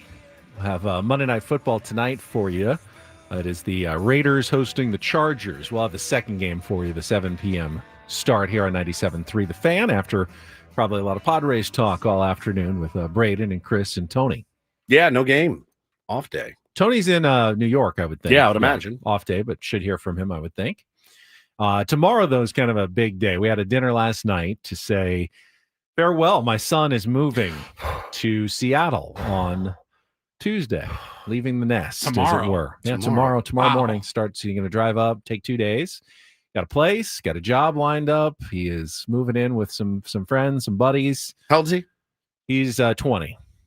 When's his 21st? It'll be in July next year. All right. It's a big day. A lot of questions. First one, you're not going. You're going to be here tomorrow. Correct. Wednesday? He's going on his own. So he wanted to go on his own. Was there what kind of conversations were there? We about talked you about wanting maybe going up with him and helping him settle in, but the house is going to kind of be furnished mostly. He's got a couple things to add, but there's not a ton to do. And so we settled on coming up when he's settled in a few weeks, coming up to visit. So he's not taking a U-Haul or anything like that? He's taking his clothes, but he's just loading up his car and off to life. Oh, my God. Wow. I guess what I keep thinking about is, I mean, certainly he's welcome to come back, but we were, I've helped him take his TV off the wall that he had in his room and, started packing things up yesterday. And I did have the thought that, will he be back? He's certainly welcome back, but maybe he won't be back. This could be it. And this is just goodbye. I mean, not goodbye. We'll see him, right, but like see a couple times a year. Will he move back to San Diego at some point, or will he have a life now somewhere else in Seattle, and then like I'll see him maybe at the holidays? Or it amazes me once a year. How can you have someone who lives in your house for 20 years? I know. And you see him every day, every minute of every day. After now, I may see him just once or twice a year. Is that really going to happen? I'm amazed anyone ever launches from here. Since moving here, I'm amazed that anyone I was born and raised in San Diego, but I moved to, Nebraska for a different, I'm amazed that people. Maybe you get out for a couple of years for college and then you move right on 100% back. You come back here. Like I knew a lot of friends. I had a lot of friends in San Diego when I moved here. They were all from Northern California. And it seemed like a lot of kids that grew up in San Diego went to, Chico State or something, kind of do the flip. And then you always want to come back to San Diego. But always. Yeah, I'm going to go experience some things for a while, live in a big city. I mean, I did it a very piecemeal, like drivable college, but I come back a lot, weekends and holidays and summers and everything. And then after college, I moved out, but I was close within 10 minutes. Yes. And I really have never gotten that much further. I mean, I've always been here, near my family. So this is different. He is this is just one day he lives at home. And now he doesn't. And he never went away to college. All He's been going to, junior college here. And now the next day he's just going to be gone. What are you turning his room into? Nothing yet.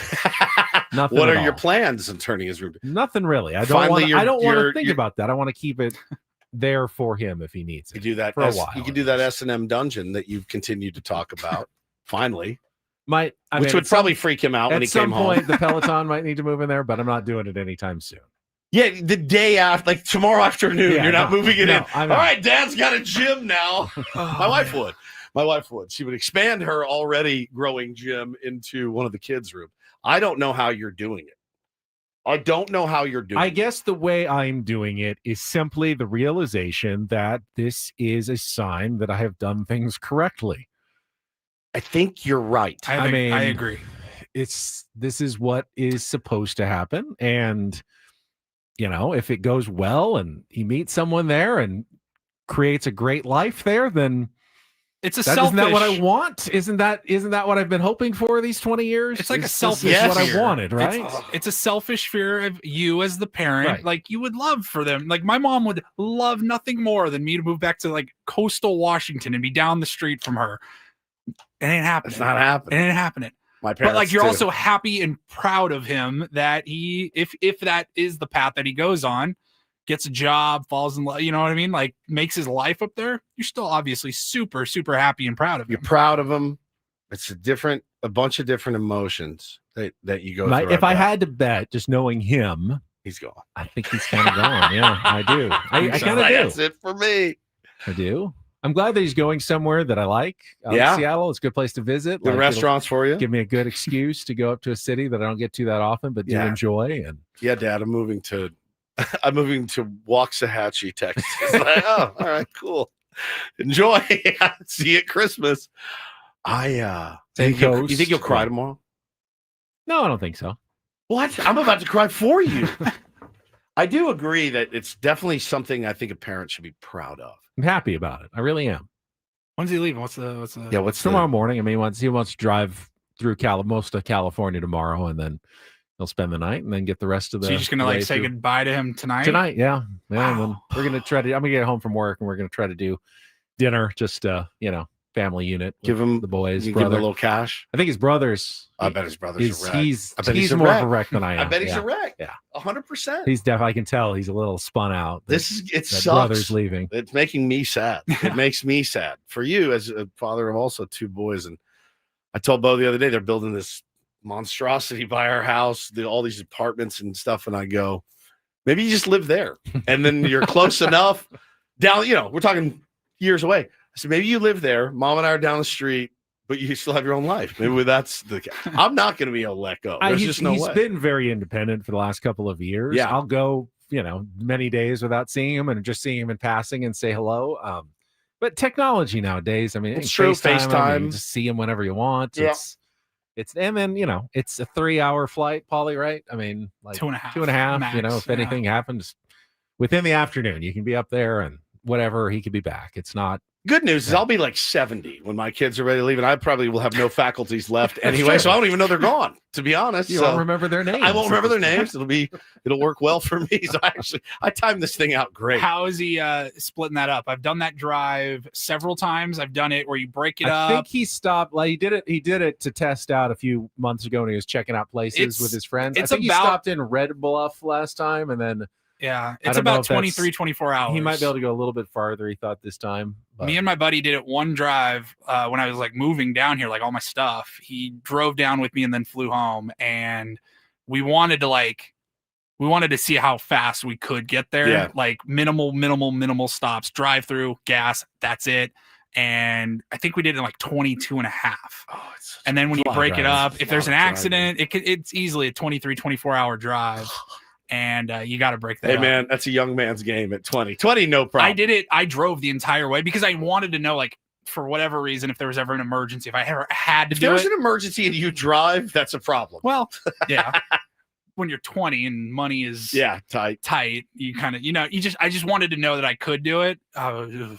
Long drive, man, through just the worst parts of California. I do. Or maybe I'm in denial and I just think don't you're even in realize. denial. Yeah. You in denial? Come on. I think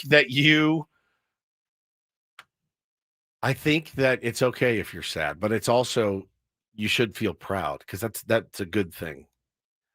He's stoked. It's not easy to just pick up. Why do you want to get away from me so badly? Why do you not love me? Like, why do you hate us? Have I not been the easiest dad in history? Or Yeah, why would you ever want to 100%. leave? Why would you ever want to leave? It's What's like a going on? country club here. I What are you know. doing? You give him a little cash on the way out? Yeah, that's a good idea. Yeah, give him a little cash. Like a little, yeah, a little something for the effort. Yeah, I like that. So he's going to school. He's got a job. Yeah, you know he's going to meet a girl like within 3 weeks. New guy in town. Oh, you're from California? Yeah, it's over. It's over. Well, you'll never see him again. I'm sorry about that, Ben, but you did a good job with him. That's amazing. Since you said it, it's all I've been thinking about. Looking at my babies, going Show trip Padres Mariners. Next Yeah, year. we can can do that. go up and 100%. see, and I can say hi. Yeah, 100%. Man, it's All crazy. right, we need to check traffic. Last couple of minutes, I want to talk a little bit more about the baseball pennant races here. I Last bet you do. segment next here on 97.3 The Fan. From the 855 Get Ross Traffic Center, protecting San Diego after accidents or injury, here's Kelly Danick.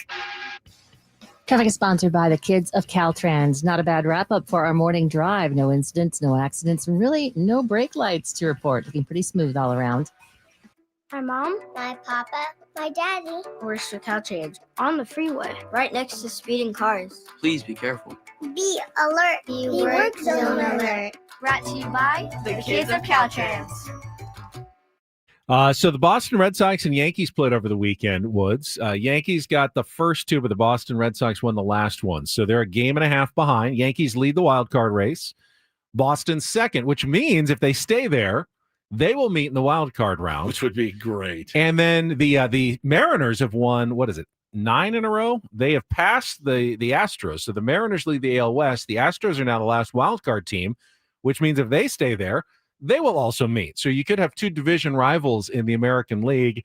The Rangers and the Guardians are hoping they can still catch the Astros or the Mariners. Rangers 2 back of Houston, Cleveland 2.5 back as we head in to the final 2 weeks of the season. So there's How still fun is this? Still definitely some races in both leagues. Again, in the National League, the Giants are a game and a half back of the Mets.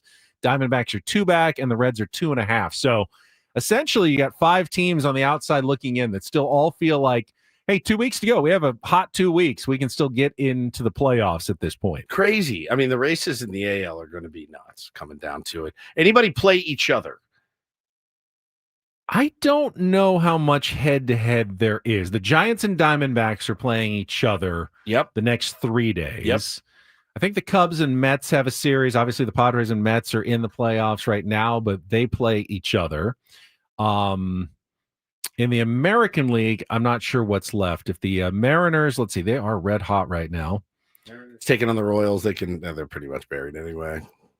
The Guardians have the Tigers. Oh yeah, the Astros and Mariners do play this coming weekend, Friday, Saturday, and Sunday in Houston. Wow! So that'll be a huge series. This is the best, man. It's the best. And then the Astros play the Texas Rangers today, tomorrow, and Wednesday. And so Texas desperate because they're 2 back. So if they sweep, they're in a playoff spot. Anything better for the sports fan than this time of year in particular? The last 2 weeks of the baseball season plus the playoffs, college football ramping up, unless you're a Notre Dame fan, and the NFL just firing on all cylinders. It's just the best time. Yeah, it's either this or I also love, the March Madness into baseball, Masters baseball season opening week. Yeah, kind of segment of early April, late March is always fun. It's like a 1A, 1B. Yeah, the playoffs are so much fun in baseball, and by fun I mean excruciatingly painful if your team's in it. But you get 2 weeks of like playoff games with these teams that are scratching and clawing. Padres you don't want them to, but they can afford to take their foot off the gas, right? To get guys rest and get them healthy and all that. They can. They don't have to go burn out. But there are teams, Ben, that these next 10 days, 12 days are going to be going balls to the wall, emptying the tank just to try to get in. And that's like another 2 weeks of playoffs. This is why baseball's the best. It's why, because in the NFL, you're like, oh, I got to wait a week. Including the team that the Padres are playing tomorrow. Yeah. The New York Mets, who can't really afford any slip-ups with such a small lead for the last playoff spot. I mean, what a disastrous season. The Mets had the best record in baseball right around the end of May. And now they are holding on for dear life. Barely win a game. 2 weeks left in the season, can barely win a game, and could see it all slipping away. Of course, the Padres still have that carrot of a National League West title and a potential home series. If the Dodgers slip up at all, Padres certainly wouldn't mind sliding into that spot and getting a home series against either the Mets or the Giants or the Diamondbacks rather than going to Wrigley Field. Would be phenomenal. You know, there's no giving up right now for the Padres either. You can say they can take their foot off the gas and make the playoffs, but they don't have to go red line. They don't have to do anything they don't crazy. have to do anything crazy. You don't have to go red line and Mason Miller for 6-out saves and things like that. You just don't. You don't have to do it because you're in. You're a 99.5% chance. Sports Talk in the Fan presented by Paramount Plus. You can't count on much, but you can always count on Sundays with the NFL on CBS and Paramount Plus. Stream your local NFL game live every Sunday all season long, starting at just $30 for your first year. That's like $250 a month.